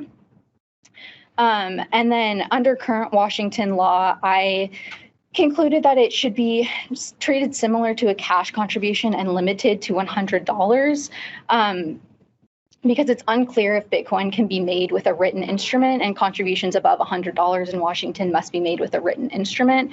The written instrument has to include the donor and the payee's name, and the blockchain technology, as I described earlier, doesn't readily make this information available, or it's not even required to create or to make a Bitcoin contribution. So alone, the blockchain technology would not be an adequate written instrument. However, if the purpose of a written instrument is just to promote transparency in campaign financing, possibly supplementing the blockchain with the source reporting form that I outlined for the under the source reporting question, those two things complementing each other could be used together to satisfy the written instrument requirement, and then contributions could be made above $100 if Washington were to issue a guideline stating that the source reporting form plus the blockchain technology together satisfied the written instrument, and then Bitcoin contributions above $100 would be acceptable. However, if a written instrument has to be one single method, I don't see how that's possible with how Bitcoin technology currently works, and it should be limited to $100 if that's the case. So I can take any questions. Boy, what if we get a Bitcoin contribution within 21 days of the lobbying campaign? What a conundrum. So if That was the first time ever that I have heard somebody explain what Bitcoin is that I could understand. Do we have any history of Bitcoin contributions? Inquiries. Yeah. Yes, and our guidance developed a few years ago in-house tracked what Kenzie has laid out as far as keeping it to $100 or less because of the written instrument issue. Did you say that we have had inquiries, or that we have had the contributions have actually been made? I believe they've actually been made. You can see them on some reports. Good. And how do they get listed? Just Bitcoin contribution? In kind. Yeah. In kind, okay. No, as in kind? Yep. Well, we designated that. Kenzie's given you her analysis on where she thinks it would fall. So, I think there's some room to look into that and discuss that. But So the campaign is going to receive a Bitcoin contribution. They have to have a wallet, right? Hmm. So why can't we put regulations on the wallet that require documentation of the transactions? Well, the way that so a campaign would have to create its own wallet to receive contributions, and then the donor would have their own wallet. But there's no way to really regulate the wallets. Once someone sends you a Bitcoin transaction, there's no way to like accept it or reject it. Once it's sent, it's just in your wallet at that point. So there's not really any way to, it's a software program. And it's super anonymous. You don't really know where a contribution's coming from or anything about the sender. So it's really hard to regulate the program. So how do you know who gave it to you? You don't with the blockchain technology. And so that's why it poses an issue with the disclosure laws. And so to address that issue, I think that the source reporting information should be obtained prior to a donation being received. So the campaign should not publicly post their Bitcoin wallet address anywhere that could be easily obtainable by donors. And then they would create like a separate linked address that attaches to their wallet and send it to donors. And each of those addresses would be unique and for one-time use There's only. got to be an application that I have that sits on top of my wallet that allows me to reconcile what's coming in and going out of my wallet. I'm not sure if I completely understand your question. So what you're I know that you know, the Russian hackers don't do that, but any business is going to have some kind of accounting controls over the wallet. So somebody's got to have a. For a while, Tesla was accepting Bitcoin, I think, to buy a car. There must be some documentation they were. I'm sure that Tesla would not give you a car. You wouldn't get title to the car unless it was paid for. So I mean, there's got to be something on top of that. But it may be like Kenzie was describing, that I go to Tesla ahead of time and they say, I want to buy a car. And they say, okay, fill out this form with the information Bitcoin won't give us. I mean, we'll have to find out. And then they say, okay, here's the address of our wallet to make the transfer. But you've got this other piece of paper that Right. you can put in your file that shows money in. Came from and when. And when it came in. Well, An accountant does a reconciliation between that piece of paper and the wallet. but isn't that what the blockchain is? I mean, it's an accounting of the transaction. It's a secure way of showing. Yeah, so the way that it works, so if I were to receive a transaction from someone, that transaction has to be verified through a process called mining. And that's where a bunch of other Bitcoin users verify that it's all like computer code is how it works. So it's very technical and I'm not super versed in all the technicalities of it, but a bunch of other users of Bitcoin verify the transaction and then that transaction is added to the blockchain technology. So what the blockchain is just a long chain of verified transactions. And that's what gives it value and security and incomprehensibility. And it tells you which wallet it's in. yes, but none of that requires any real identification. And my point is that you can't do business that way. I mean, it's like even with cash, right? Cash is anonymous in the same way, but there's a set of receipts that go with cash that allow me to know that it was Peter who gave me that $100 bill, not Nancy. Mm-hmm. And I can reconcile that. And so I've got records and there's got to be technology on top of the wallet that allows you to do that. Although the only way to report $100 in cash when it comes in is, I mean, it's on the candidate and the treasurer to accurately report it. And there are penalties for misreporting it or not reporting it. If I send you $100 in the mail as a campaign contribution with no return address, it's anonymous and you report it as an anonymous contribution, but only up to a certain amount. But it goes into the accounting system. It does. And if I have put And I in, record where it came from. if I tell you where it came from, Well, I mean, as campaign, it came in, you say anonymous contribution. And yeah, that's true. It can be reported as such. But it's limited to $100 if it's cash. Yeah. Correct. Which gets back to the comment that you made, that under your analysis, it should be capped at $100. Did you see the video of the mining servers in Malaysia? I haven't, but I know that they're pretty big and extensive Malaysian and government put $3 million worth of servers in a parking lot and crushed them with a street roller. It's amazing to see.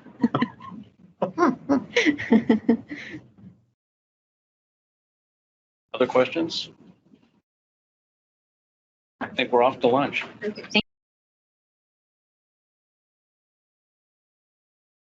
Afternoon session of the July 22nd Washington State Public Disclosure Meeting.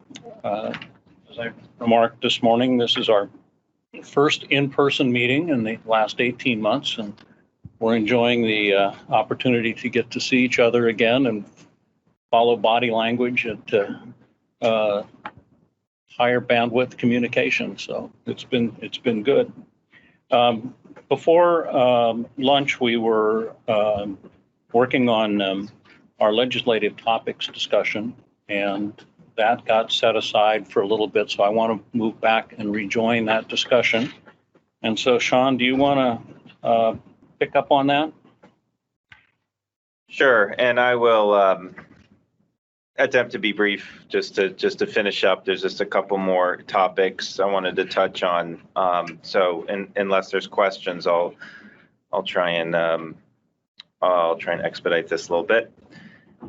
You'll see that in the memo that I referred to when I was presenting in the morning on the legislative priorities, there's a few of these that deal generally with ballot propositions, and there's several issues that we've identified for the commission to take consideration of under that. One of which is one that, commissioners, you're familiar with, dealing with recall committees and the process that was developed by the commission in response to a Ninth Circuit case that had struck down the law requiring contribution limits and recall committees, where there was no showing that the recall committee had any connection or coordination with a prospective candidate who would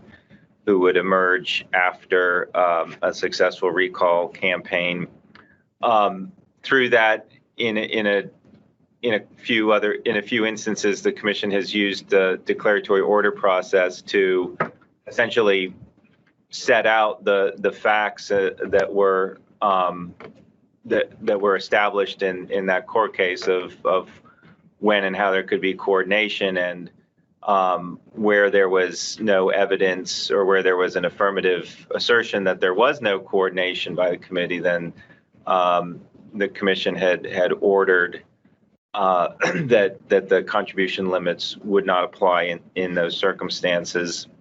And so we thought it might be worth consideration about clarifying in the law, either this process or otherwise, to look at what amendments might be worthwhile. I think that the way that the process has been used by the commission is perfectly fine under the law and interpreting the court case, court precedent in that, but is just as far as a matter of making sure that the law is clear and up to date, that might be something to take a look at. Maybe again, just as far as setting out that process or clarifying that recall committees may have to establish that they don't intend to coordinate or have any connection with a potential candidate or the decision maker on who chooses the candidate before they can be relieved of contribution limits. A couple other issues with political advertising reporting. Within a period before the election, certain political ads have to be disclosed in an expedited fashion on a special report, the C6 that we have for independent expenditures. That applies both to candidate elections campaigns and ballot proposition campaigns. And the two aren't completely analogous because under the candidate campaign requirements, that if you are the candidate and it's your authorized committee doing the political advertising, you don't have to file the special reports, presumably because the public already knows who you are and you've already been reporting on that activity. But if you're not the candidate committee, essentially an independent expenditure, making the political advertising is when that expedited reporting is required. That's not the case with the ballot proposition because you don't have a candidate or the person behind the campaign. It's an issue campaign. And so there's been some questions in just how the law is structured as to which ballot proposition campaigns should have to report and what is the continuing reporting obligations for those types of committee. I will just point out that the law was changed in that House Bill 1195 in 2019, which tried to clarify or distinguish between candidate and political ballot proposition campaigns. In part of reworking that statute is where some of this incongruity has arisen. So in some ways, it's a technical question as to which ballot proposition campaigns would have to do the special reporting. So that's another particular area. And then more generally in the context of ballot propositions, we don't have the greatest clarity in reporting requirements for ballot propositions campaigns when they report their expenditure activity, for instance, or basically when they register what they are supporting or opposing, and when they make expenditures or even receive contributions, which activities those are attributable to. There could be some more clarity in that part of the law, and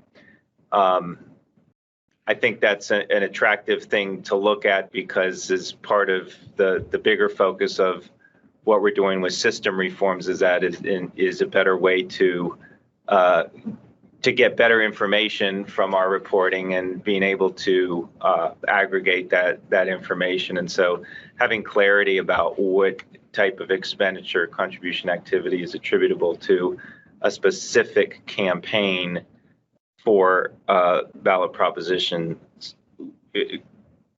committees, particularly the continuing ones, could be a good thing to look at. And then the last thing, and even a bit more general than that issue with the ballot propositions, is the independent expenditure reporting regime that we have. This is an area kind of like how the F1 requirements have developed in law, where it's like, okay, now you got to report this, and they keep getting added on by statute, and so you have, in the end, this very kind of fractionated, pieced together standard.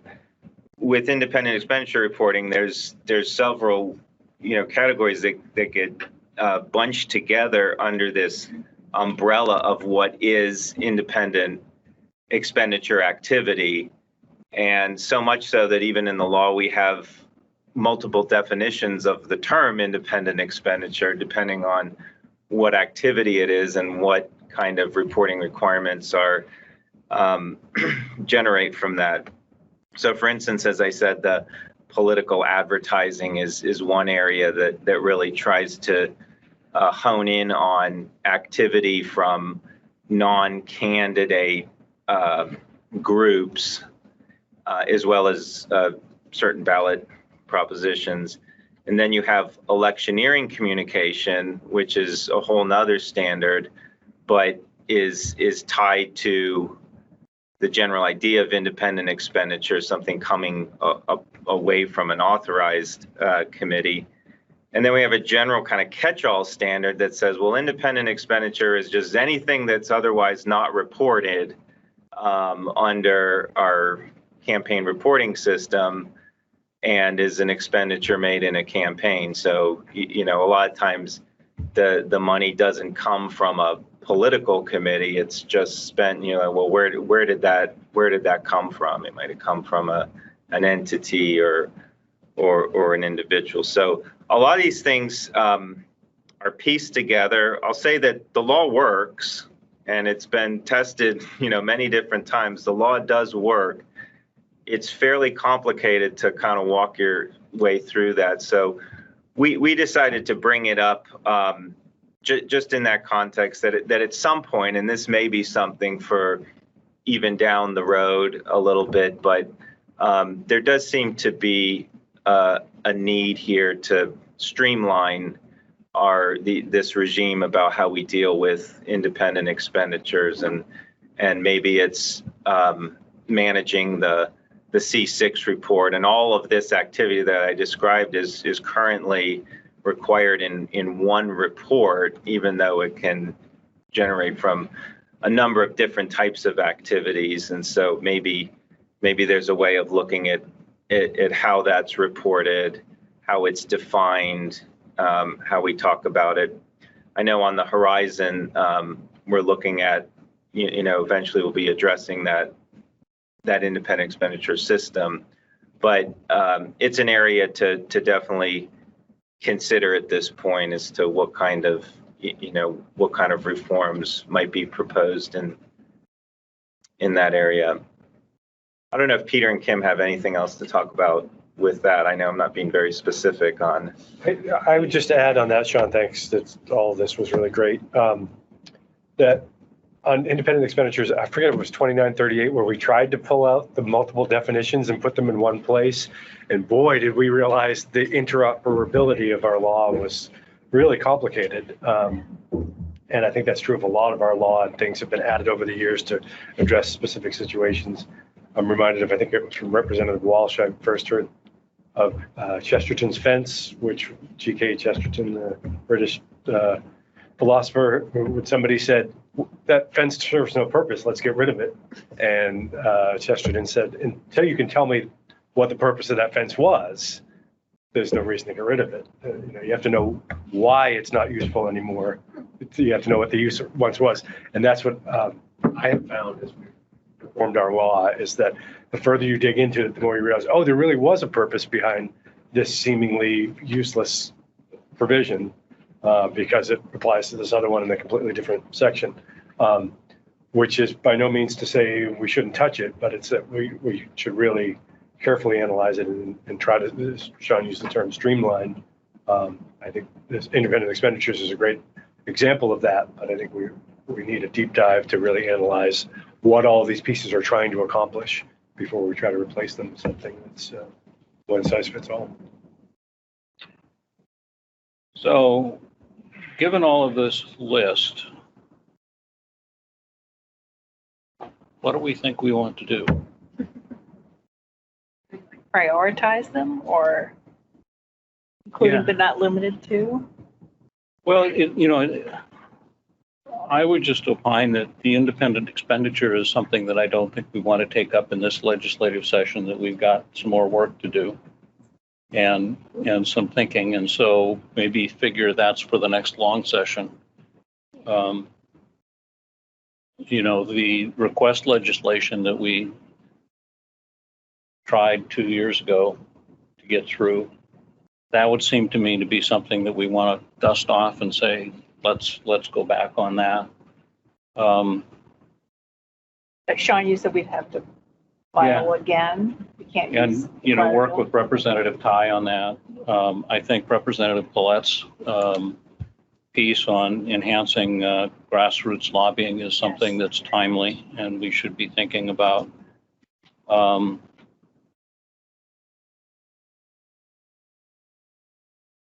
think the LMCs, I'm unclear on.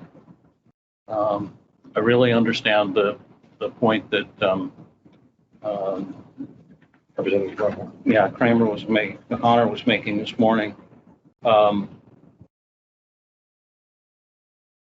You know, to be able to bump it so that it's $1 above what the maximum contribution is, seems to me to make some sense as an approach, and limiting the amount of work that people do and get at what the real importance of having that fast return is.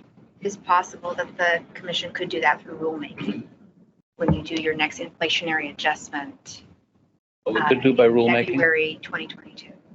Yeah, last 2019, for the first time, we've been able to make inflationary adjustments to that. And they have to be roughly in line with inflation, but since it sits at 1,000 now, presumably inflation would take it to at least 1,000 and more. That would be one approach. Right, yeah, you do want to round it off a bit for public understanding. That's part of the statutory requirement. But if you wanted to take it off the inflationary scale, then you'd do it by legislation. So if the policy is this should always be higher than your contribution limit. Max individual. Yeah.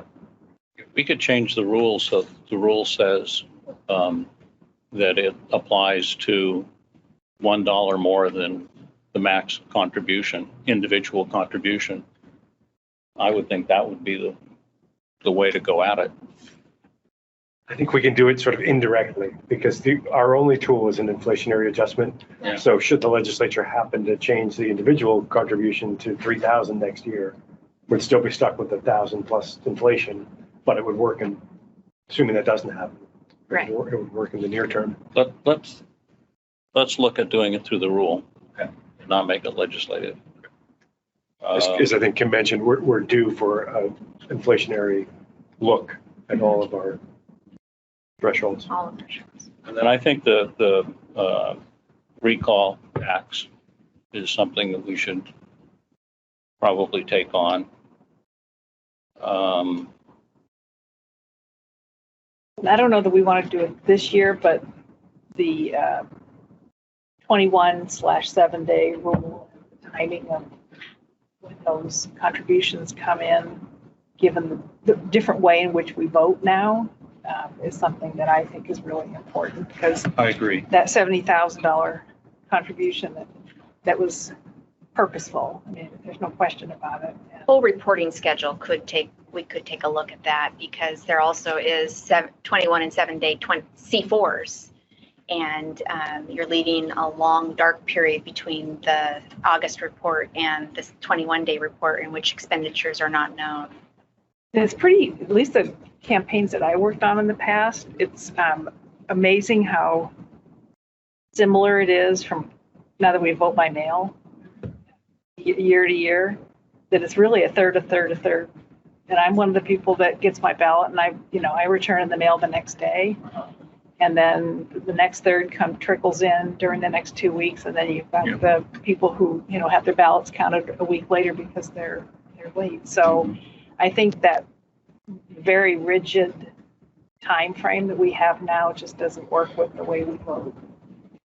When we had talked internally about it, that this would be maybe a better year to look at making that change because you're at the cusp of the next statewide election where there'd be greater participation. So you would do it the year before that. That's a consideration, right? Like that this coming year would be the year we'd want to, if we were going to make a change, we'd want to make a change. We'll have legislative races next year, and we also are under the hood of our reporting system too. So if we had legislation in 2022, would we be able to apply that legislative change to campaigns in 2022? It would be possible. It would certainly depend on the complexity of that change, because if it was just static reporting periods, essentially the same as what we have now, but the dates changing, then that seems highly likely. Something more complex than that, probably unlikely given the very short time frame. So I think we should look at it in that context and maybe bifurcate it. So we do, what's the simple stuff that we can do that makes some, and then what's the longer term thing that we can do that makes more sense. So to do some in 2021 and some. To do some for the 2022 campaign that are simple and that we can actually manage. So we can improve the scheduling, especially around the absentee ballots. But then if there's other pieces of it that we think are useful, that will make the system work better, but get into the complexity, let's get them in the 2023 bill, but let's implement them in 2024. And I'm not sure that makes sense, but let's think about it more like that than. Yeah, well, they could be in the same 2022 bill, but some have a later implementation date. Yeah. And I'm just moving, and I'll apologize to any members of the public that are watching for not introducing myself, and they heard a phantom voice off camera. James Gutholm, CIO. Do I have to swear you in? Then I may not say anything after. My lawyer. But does that make sense to at least spend a little time thinking about what changes do we want to make? And then, okay, is there something that is useful that can be done and is simple enough that it can be an advantage for the 2023 campaign or 2022 campaigns? And if not, let's get it for the 2023 campaigns. Yeah, I think like James was saying, if it's, to pick an example, if we're changing the 21-day threshold to 24 days, that's a pretty simple programming change. But if it's changing the whole nature of how reporting is done, like rolling timeframes or something, that's a much heavier lift for your team. And I think that's exactly, I mean, that's the sort of thing I was thinking. Yeah. I think we can try to identify. It won't make your life any more difficult than it is. I am always a fan of the incremental approach. Phasing is always good. Okay. Well, so any other comments? I don't want to open up the whole topic, but there's nothing on here on commercial advertising. Is the assumption that it's just premature to look to any legislative changes at this point? We need to go farther down the road before we could contemplate that. I think that's right. We have the upcoming rulemaking process, and maybe in that process we would identify the shortcomings that can't be addressed by rule, and that could easily turn into a legislative idea. But I think for now that's probably the best first approach. And as one of our written comments pointed out, whatever the outcome of the Facebook litigation, however far that goes, could affect things as well. And just to clarify, you mentioned, Commissioner Jarrett, the 2020 legislation, HB 2772. Was it that you also referenced Representative Ties, and that was about the faux mailers as they've been come to be known. Are you saying that the whole 2772 is something that the commission would want to re-up? I was stating that as a benchmark and hoping that I would be corrected if that wasn't what I wanted to go. Okay. The benchmark being the whole of 2772 and all the proposals within it. My sense was that we thought through the items that were in 2772 and we thought that they were good ideas, that we wanted to get them through. They didn't get through. We should go back and try again. Okay. That was just wanted to clarify where I was coming from. And of course, if we move forward with it, you'll see the language in there, you'll see the provisions. And when it comes to the decision of what you want to do, you can, we still haven't done any of the drafting or picking what you want and making final decisions. My other comment is that it's not clear to me that we don't want just an omnibus bill. Right. Takes all of these ideas and puts them in one, at least as a starting point. Yeah. You're suggesting to start that way and then let's see if you want to break it out. Yeah. I think what might help inform that decision as we move forward is some of the legislators who are interested in particular pieces, can we get them on board to help sponsor an omnibus bill? In which case, great. And if not, then Exactly. it would be supportive of individual pieces. We could take a look at that. I mean, at the starting point, we're looking for the legislative language. Right. Right. And it doesn't matter whether you put 3 headings on it or 1 heading. Let's just get it into one piece, and then we can shop it around. Anyway, just quickly where I think we are is that was the 2772, and then the grassroots lobbying. I think we wanted to do that. The contribution limits applied to the recalls. The reporting schedules, as we just discussed. And then, of course, Kate Riley's local lobbying. I think we wanted to do that, right? He said with tongue firmly stuck through his cheek. But I wanted to make sure that we at least knew that there was that request out there, that interest out there from. Yeah, some well, of the press. Sean mentioned how that we currently don't, the legislature has not tasked us with regulating local lobbying. And certainly it's been an issue that's been raised that somebody ought to.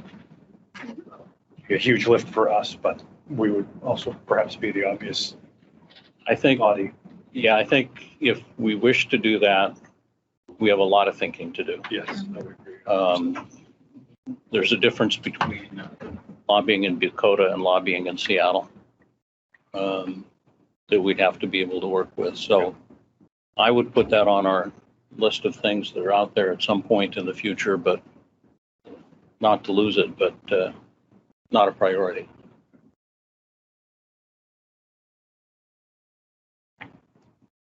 So does that give us a good list to start with? Much bigger list than last year. Yeah. Well, and you know, it's not clear that it'll stay that long, but we'll start out with something that's a little on the longer side. And we still, just to be clear, we still have to evaluate some of these proposals anyways and see what's feasible, I think, to the point of, especially with the calendar reporting, like what can we accomplish will help to get what we come back with as a proposal for you all. And we're driven by a timeline that is, if we want this to be request legislation, it has to be done by, what was the date? October? I think that's right. I think it was September. Yeah, they like to have them in to OFM by September. Yeah. So we'll have to wrap this up at our August meeting. But to be clear, we don't need approval from OFM or the governor's office to run our legislation. But I think just to keep pace with how things move in developing the governor's budget, that it's good to try and keep pace with that schedule. So yeah, September is probably a time when you'd want to consider like what's in and what's out and what a good proposal looks like.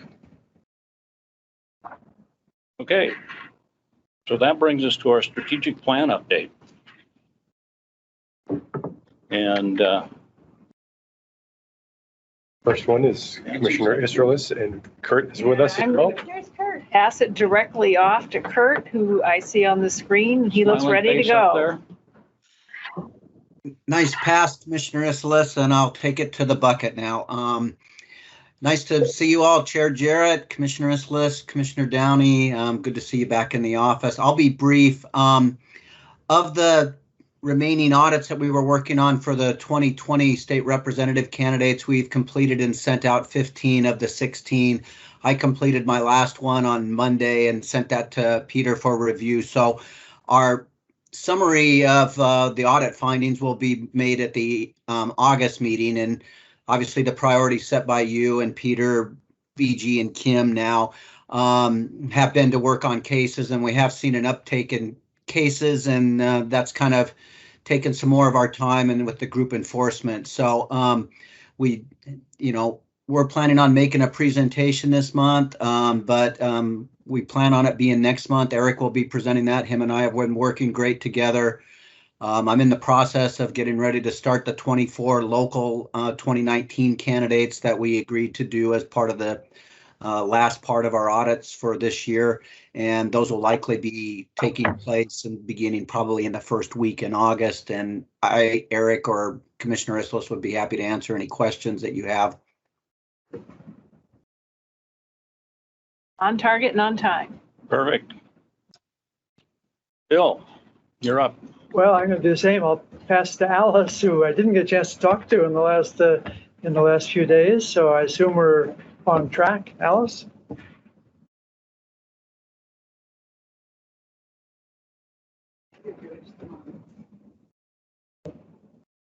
Sorry about that. I don't have much to report this week. We're still monitoring our cases and writing down our target points. And once the election is over, we're going to take a look at those.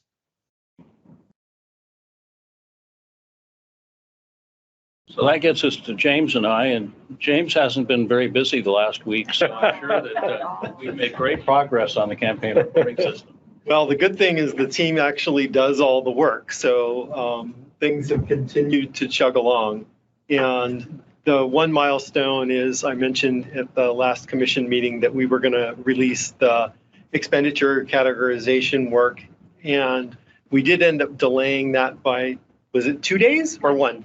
By 1 day, because the customer service and support staff just weren't in a good position to help the filers who were going to have this new interface. And so we held off for a day to let things cool down a little bit, just so we'd be able to provide good support. So Because of the migration. Because of the migration. Thank you. They just weren't off. It was there was a reason they were off. So it was great to get that released, and the team continues to make progress.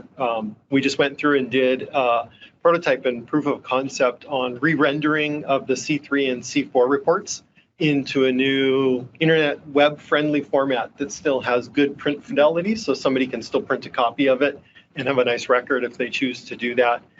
Came away with the result that everybody thought we kind of checked off all the boxes in terms of met the required functionality and is still very web-friendly and flexible. One of the things that we always run into is anytime we want to make a little change in how the reporting works, the current PDF forms are, of course, not at all flexible and stuff flows off and they have all sorts of horrible problems. So we're on a path to replace that. I believe that's 3 sprints worth of work, so about 6 weeks. And we should be ready to go with that. And then we'll pick a deployment date after that. So lots of exciting stuff still going on. The other big milestone is we finished our closeout with OCIO on the gated funding, which was basically we had to go through all this process about requesting funding, and they hold back our funding and proving that we did the things that we're supposed to do. We did our closeout for that. It was approved by OCIO and sent to OFM. And so the legislature has a waiting period, I think about 15 days to review that before OFM then finalizes the funding. So it's nice that that moved along, got lots of good comments from OCIO about our process, and in particular, the ownership that the team, not the technical people, but really that the agency took throughout that process for delivering something that was focused on the customers. So that was a really nice milestone to reach. So the second, Jarrett, item is the digital political advertising. And there's not a lot to talk about here, except that we do have a ed board scheduled with the Seattle Times to talk with them about what it is that we're planning to do, that we're trying to do. And I hope that that's going to help get the message out that we're not trying to cut a deal with Google or Facebook and cave to their international power, but rather to reinforce the transparency that underlies all of our reporting. Don, do you have any? I'm sorry. Sure, Jared. Along those lines, staff did want to that Sean filed the CR 101 last week, so that we're officially into rulemaking. That's just the document that says we're doing rulemaking. It doesn't have any kind of proposed rules attached to it. Staff did want to propose that at next month's meeting, we invite the public to come talk to us about the rules, and specifically in 3 areas. I mean, they could talk to us about any part of the rules, but we want specific comment about 3 areas. One being what responsibility will be placed on campaigns to either self-identify political advertising and or to report additional details about that advertising on their C3s and C4s, or C4s, I should say. The second being what happens when self-identification doesn't happen, what happens to the timeline under which production needs to be made by commercial advertisers. And the third being, I'm trying to remember the specifics of what needs to be disclosed by a commercial advertiser, a digital platform, and once they receive a request from a member of the public. So again, people could comment on any part of the rules, but we really feel like it's time to make that invitation to the public and to try to drive the conversation a little bit so they have something to react to and to ask those specific questions. As you can see from your materials, we're already getting comments, so that's great. Tallman Trask, who has followed this issue very closely, offered some initial comments, and I'm hopeful that we will get a lot more once we formally open the floor to public. When do you know when your ed board is scheduled? Next Tuesday morning. Oh, so before our next meeting. Okay, good. Yeah. And we like this idea of, I think this is an area that generates such public interest that the more robust and public we make it, the better. So starting off with sort of a general invitation, come tell us your ideas around these things would be great, rather than try to reduce things to a draft and then ask for comment. That would be maybe be the next step. Then we draft something up and we ask for comment on that as well. Okay. Nancy, training programs. I had a nice conversation with Chip earlier this week. Is Chip up there? You looking for? Chip. Here, I see him. I show I'm here. There he is. Okay. Take it away, Chip. Okay. Well, as far as the training expansion program, we currently have 2 videos in the works. We have one that has to do with setup of Orca with the new upgrades that we've done. And so that video has been made, but it needs to be edited. We also have a video that Jordan's been working on that has to do with how to use the open data function at our website. And that has been, the video has been done, but edits need to be made. And both of those, getting them produced right now during what I would consider to be one of the busiest times of year is difficult because of staff constraints that we currently have. So I'm hoping that those will both be available next month. We will kind of slow down a little bit after the primary. So another thing in the expansion list is the PDC newsletter, and we're hoping to have the first version of it go out in August. The only other thing I've got is Colin is working on a procedural manual that has to do with irregularities that we find on the website, and we're holding off on that. He's working on it, but we can't really give specifics in the procedure for the manuals until we have the new website. So I don't want him to have to duplicate his work and start all over again, especially with all the other pressing business that we have in the customer service and filer assistance team. Thanks, Chip. I'll just add that I'm particularly excited about the open data training, because so much of our training is rightly targeted at our filers to make sure they get it right. But this training would be to allow the public, the press, anybody else to come and Our customers. yes, to come and play with the data as they see fit and draw their own analyses and conclusions from it. So I think that's going to be a great tool. Cool. Thank you, Chip. Other questions? Peter, you're up. Management.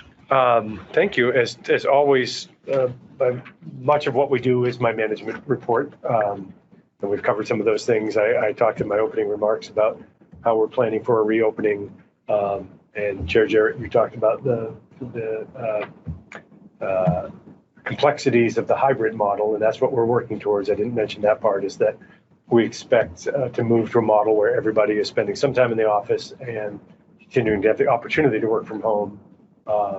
If somebody, well, I mentioned to the staff, if you want to work in the office 100% of the time, we hope to be working towards a place where you can do that, subject to having too many people in the office at any one time, but I don't think that's going to be our issue in the short term. With the Delta variant and other developments with COVID, it's going to be very much a day-to-day reassessment, but we think we've got a plan in place that will start moving us in that direction. The fact that we're here today and knock wood so far fairly successfully is a good start.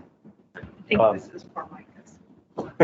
Thank you. The wood grain doesn't quite cut it. I wanted to mention, just as a quick anecdote, I climbed Colonel Bob Peak on Sunday, which is a remote mountaintop in the southwest corner of the Olympics, overlooking Lake Quinault, and two other gentlemen joined me at the peak, and one of them, we'll get to talking, and one says, "So what do you do?" And I said, "I work for the Public Disclosure Commission," and about to explain what that is, as I usually do when anybody asks. And he said, "Oh, you were great at nagging me to get my F1 in. Thank you."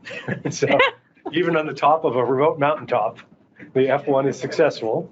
And I said, "Well, I hope you enjoyed our new electronic filing system." He said, "Oh, very much. Yeah, that's great." And they said, "It'll be even better next year when my information's already pre-populated." So, PDC never sleeps, I guess. I had more comments positive about the F1 than I have. And even in On anything. the enforcement hearings that I've attended recently, and people actually make comments about how easy it is. So somebody was waiting their turn and had to wait about an hour because there were a bunch of things. And actually, remember, he filled out his F1 while he was waiting in line. While he's waiting. So by the time I got to him, he was fully compliant. Great. Yeah. So, yeah, you hear very complimentary. That should be our tagline. So easy, you can do it in your enforcement hearing. It could be part of our notice for the hearings. Yeah. Thank you. Peter mentioned the reopening plan. That'll continue to be a work in progress, but we are targeting a September 27th return to office, whatever that looks like, date. We are continually getting updated guidance from the governor's office, and that changes depending on the reopening status of the state and other health considerations. So we're going to try to continue to keep up with that. We just had our group enforcement for annual F1s. Commissioner Israelis and Commissioner Jarrett got to tag team that and go through, I don't know. It lasted a long time, and Kurt will have more numbers for you during his enforcement report, so I won't try to capture that, but it was a beefy hearing. So now we're getting ready for another hearing next month on candidates who have not filed C1s or F1s. And so the team has gotten those notices out, and we're now in the process of accepting statement of understanding or taking them to hearing next month. Kurt mentioned we've had an uptick in complaints, and we have, so that group enforcement process has taken a little bit longer than we had hoped, because the compliance coordinators are also busy trying to open cases and keep on top of that. Fortunately, we've been able to tap some of the political finance officers to help with the initial case assessment. So it's been a great team effort as we've had to readjust to the changing workload. And someone, I can't remember, maybe it was Peter during the budget update did mention the compliance coordinator position that we still have vacant from when Fox left us. So we'll be looking to fill that soon. Cool. James. So I mentioned during the strategic plan update the migration, but I probably should have explained what that is at least a tiny bit. We are in the midst of having essentially all of our email files, functionality in Teams, chats, sticky boards, notes, and you name it, moved into the statewide Office 365 tenant. That work started on Friday evening, was expected to be completed Monday morning, at least expected by some to be completed on Monday morning. That didn't happen, and we're still in the midst. WATEC is working on corrections, working on validating the data got moved over. It's been an enormous amount of work for everyone in the agency, either because they're directly involved in helping WATEC figure out what's going on, or because their work is impacted by not having the right version of the files that they should and lack of connectivity to systems. And the management team is meeting with WATEC regularly. I think we've been on a schedule of every day or every other day now, making sure that they have a solid plan to get us into a state where things are consistent and known. And we're going to continue to press on that. Ultimately, the integrity of the agency's data being foremost. And we need to make sure that that happens. Aside from that, the good news is that we're recruiting for we had the 2 IT positions that were allocated in this legislative session. One of those was filled by Nick Holmquist, who was one of our non-perm positions. And we started recruiting for the other one. We got a stellar group of applicants, really amazing, almost unprecedented. And so we've done interviews and we're really close to making a decision on that position, and we'll have another member on the team. So really looking forward to have the team fully filled out. Unless the commissioners have any questions, I think that's all I have. Oh, and I have to say, I wasn't going to come in person, but just the occasion of it all and being able to be here with everybody. And I saw this tie hanging in my closet over in the office. And I said, I just really have to put on a tie and come to the meeting. And it is wonderful to be able to sit here all together. It's such a fantastic feeling after a year plus. The bandwidth is much broader.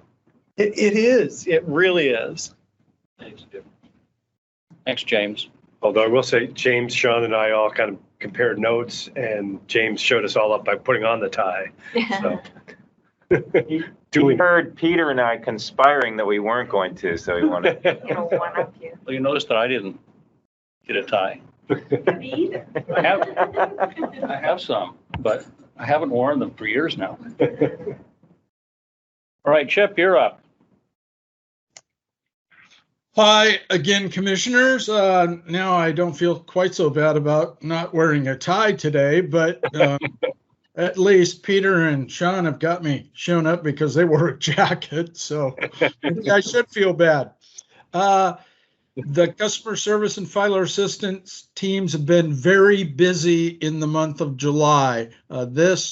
It's my opinion, with 17 years of experience working at the Public Disclosure Commission, that July is the busiest, or tied with the April sprint of the F1. And so the staff members in those teams have been extremely busy this month.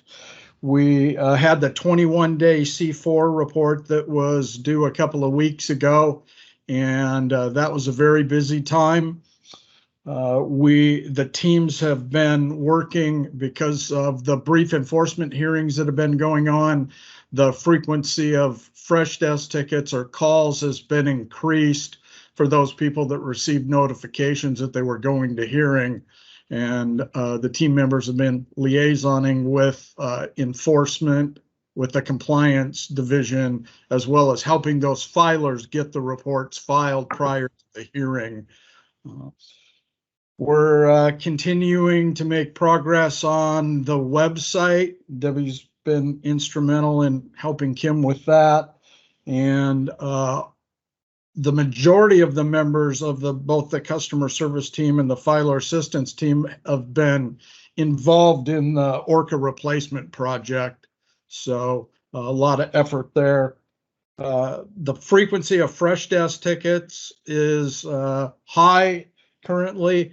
And other than that, we were able to provide training classes in both Orca and compliance earlier this month in July. And I welcome any questions that you might have. Questions? Thank you. And I noticed that you've actually updated your screen with the fires that we've been hearing about.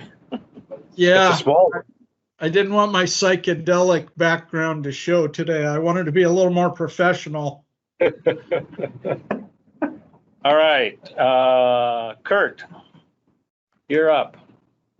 Thank you, Commissioner Jarrett, and you'll appreciate this. Having commuted for 28 years, I don't wear a tie when I get into the car. I would get into the parking garage and tie my tie either by memory or by my rear view mirror. The first time I tried to tie a tie in front of a full-length mirror, it was a lot more difficult. So, James, I appreciate you showing us up with that. For our presentation this month, I'm gonna turn it over to Jennifer in just a couple minutes to talk about the group enforcement. We've devoted significant resources to that this year, and our compliance coordinators and Jennifer have done a great job.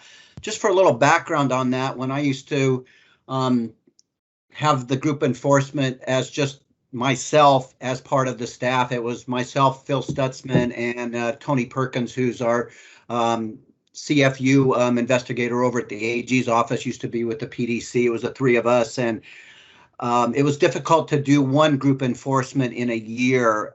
Usually it was the annual F1s or the candidates, and then occasionally we would do the lobbyists. But this year we've devoted resources, and they've done a great job with the lobbyists, the lobbyist employers, and the financial affairs statements so far. And they're getting ready for the candidate group enforcement for 2021. So the amount of time spent in that, not only in phone calls, emails, reminders, warnings, but they also have to draft the orders and get those out and through Peter within a 10-day window of have completed the enforcement. So Jennifer's gonna talk about the amount of resources, but I just want to reinforce that they've done a great job. We've devoted the resources to them. On the compliance side, that's kind of made things a little challenging. As Kim said, we opened some cases last week as compliance officers, and we haven't done that too much, and that's a good cross training. And while unfounded and frivolous sounds easy when you're trying to make that determination when you're looking at it within a 10-day window, I understand a lot more and have more empathy for the coordinators on opening some of these cases and trying to decipher what exactly is being alleged. So having said that, we have seen an uptick. We opened 19 cases since June 22nd, and we do have an additional 12 or so that are pending right now that will be opened. Nothing really to highlight in those cases, but I was going to turn it over to Jennifer to talk about the group enforcement numbers that they've been dealing with and the time constraints. They've spent roughly, I don't know, maybe 80–90% of their time on group enforcement in the last 2–3 months, and they've done a great job. And I just want to showcase, and we just want to showcase their work and let Jennifer explain what all that entails. Take it away, Jen. Thank you very much. And I feel like almost like I should have gone first, because at the beginning of the meeting and told you everything from this point forward is the fault of the group enforcement process. It really has been a team effort. We could not have done it with the rest of the compliance team. Filer assistance and customer service has just been stellar, above and beyond their normal workload. And we've had IT assistance along the way as well. Kim is a great lead. Peter is amazing. So thank you all. Sean gets involved with all of our tech stuff, our legal tech stuff. So it's just it really showcases how well we work. So as Kurt mentioned, we've completed 3 group enforcement processes this year already. The first one was for the lobbyists, and this was for registered lobbyists who were required to disclose expense reports monthly for calendar year 2020. We did the entire year, so that made it a little bit complex. We ended up sending out,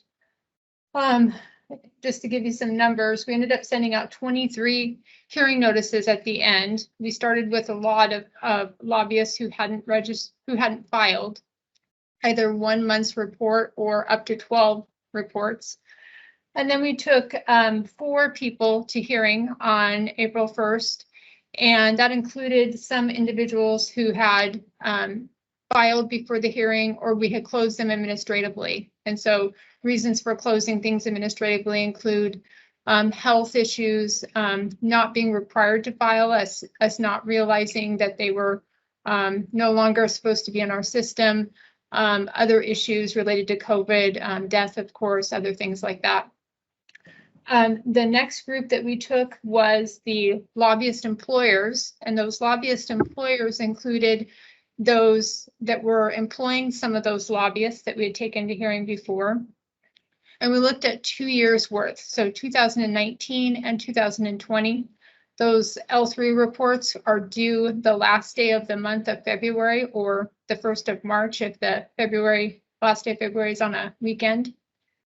And we ended up with 95 individuals getting hearing notices, and we took 34 to hearing on July 1st. We ended up closing 4 of those administratively. We did have several individuals who filed before the hearing notice, or some that filed and took advantage of that statement of understanding process, which allows them to file, sign a document indicating that they realize that they violated the law, and then pay a penalty to avoid the hearing. And then the most recent enforcement hearing that we had was the annual F1s. You may or may not remember what the annual F1 enforcement process looked like last year with COVID, people not being able to have access to their computers on a regular basis, and it being the first year of the electronic filing system going live to require people to electronically file. But we ended up sending out 348 hearing notices and ended up having 244 people actually go to hearing on the 15th of July. And Commissioner Isserlis worked as the presiding officer for the majority of that. We ended up having an enormous amount of people participate by phone. And so that's great because it allows them to provide some detail about why they weren't able to file. And we did, as Commissioner Isserlis said, get a lot of feedback about how great our new F1 filing system is, especially the import function. And we did end up closing 44 of those administratively for those other reasons that I mentioned earlier. And then we just sent out, in the month of June, 648 warning letters, and then 353 hearing notices to candidates for the 2021 election. And so the purpose of all of this is, of course, to ensure compliance, also to let people have an opportunity to see what the requirements are, get the filing assistance that they need from CHIP's team, and to be able to continue through the public process, to be able to serve and to also show the public the information that's required by law. So it's pretty great, and it is quite an undertaking. As Kurt mentioned, I am most of the time an assistant. I would categorize my work as an assistant of Tabitha Townsend and Tabitha Blacksmith, who are our current compliance coordinators. I stepped in to help kind of fill a role when Fox left our office, and they do the majority of the work when it comes to group enforcement. And so I was happy to showcase their work. And as Kim mentioned, they also do the case openings. So they have a lot on their plates all of the time.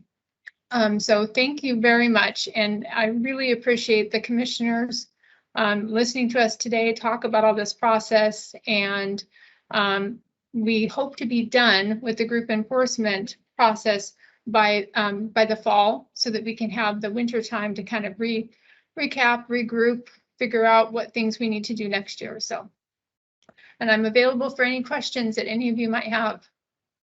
Questions? Great job. Thank you very much.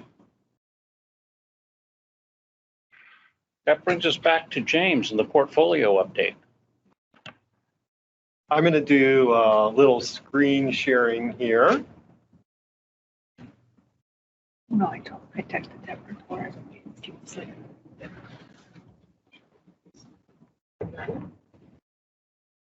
Great. So I'm going to not go through every item on the list on the priorities or in a huge amount of detail. We haven't done many updates, haven't really moved anything around on the schedule since the last time we did a review of the portfolio. I think we have that speaks to having a pretty solid plan. The two major initiatives, of course, that we're working on right now is replacing the campaign finance reporting system, ORCA, with a web-based version of it, and the website redesign that is also going on concurrently.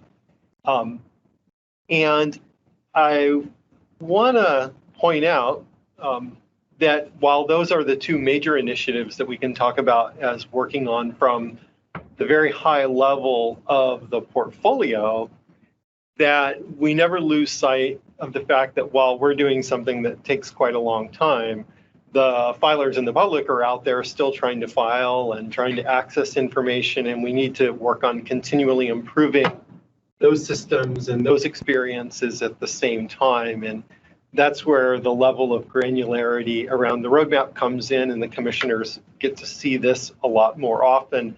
But I think it's worth pointing out that even though we haven't done much except we haven't done much, sounds pretty horrible. We haven't done much with the portfolio itself, shifting things around and stuff since the last time we did the review. Not only are we making substantial progress on those two big initiatives, but a lot of things have been done here. Usability work on the financial affairs reporting system, so folks had a much easier time in April when they were filing, and usability on the registration system so that new candidates coming in the year would have an easier time registering, as well as improvements in administrative systems and trying to make it so that staff have better tools to use. So there's a lot of small things going on that we never lose sight of the continuous improvement process, even though we're looking also from the higher level at the portfolio itself. And some of those things actually come out in the portfolio. So we have the big two that we're currently working on. But if we go down and look, well, we have independent expenditures on here, but actually we're working on building into the campaign finance reporting system the ability to enter political advertising and electioneering communications for registered committees so that they'll have an easier time generating the independent expenditure report.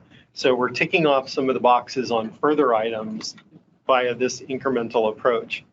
And there's a couple more things, even this elections insights, we're doing some different work on the website so that we correct some of the things that were just hard to work with in the past, where you were forced to pick a certain year and you couldn't look at candidates across years. In the new website, you'll actually be able to not look at a particular year and just look at, show me all legislative candidates.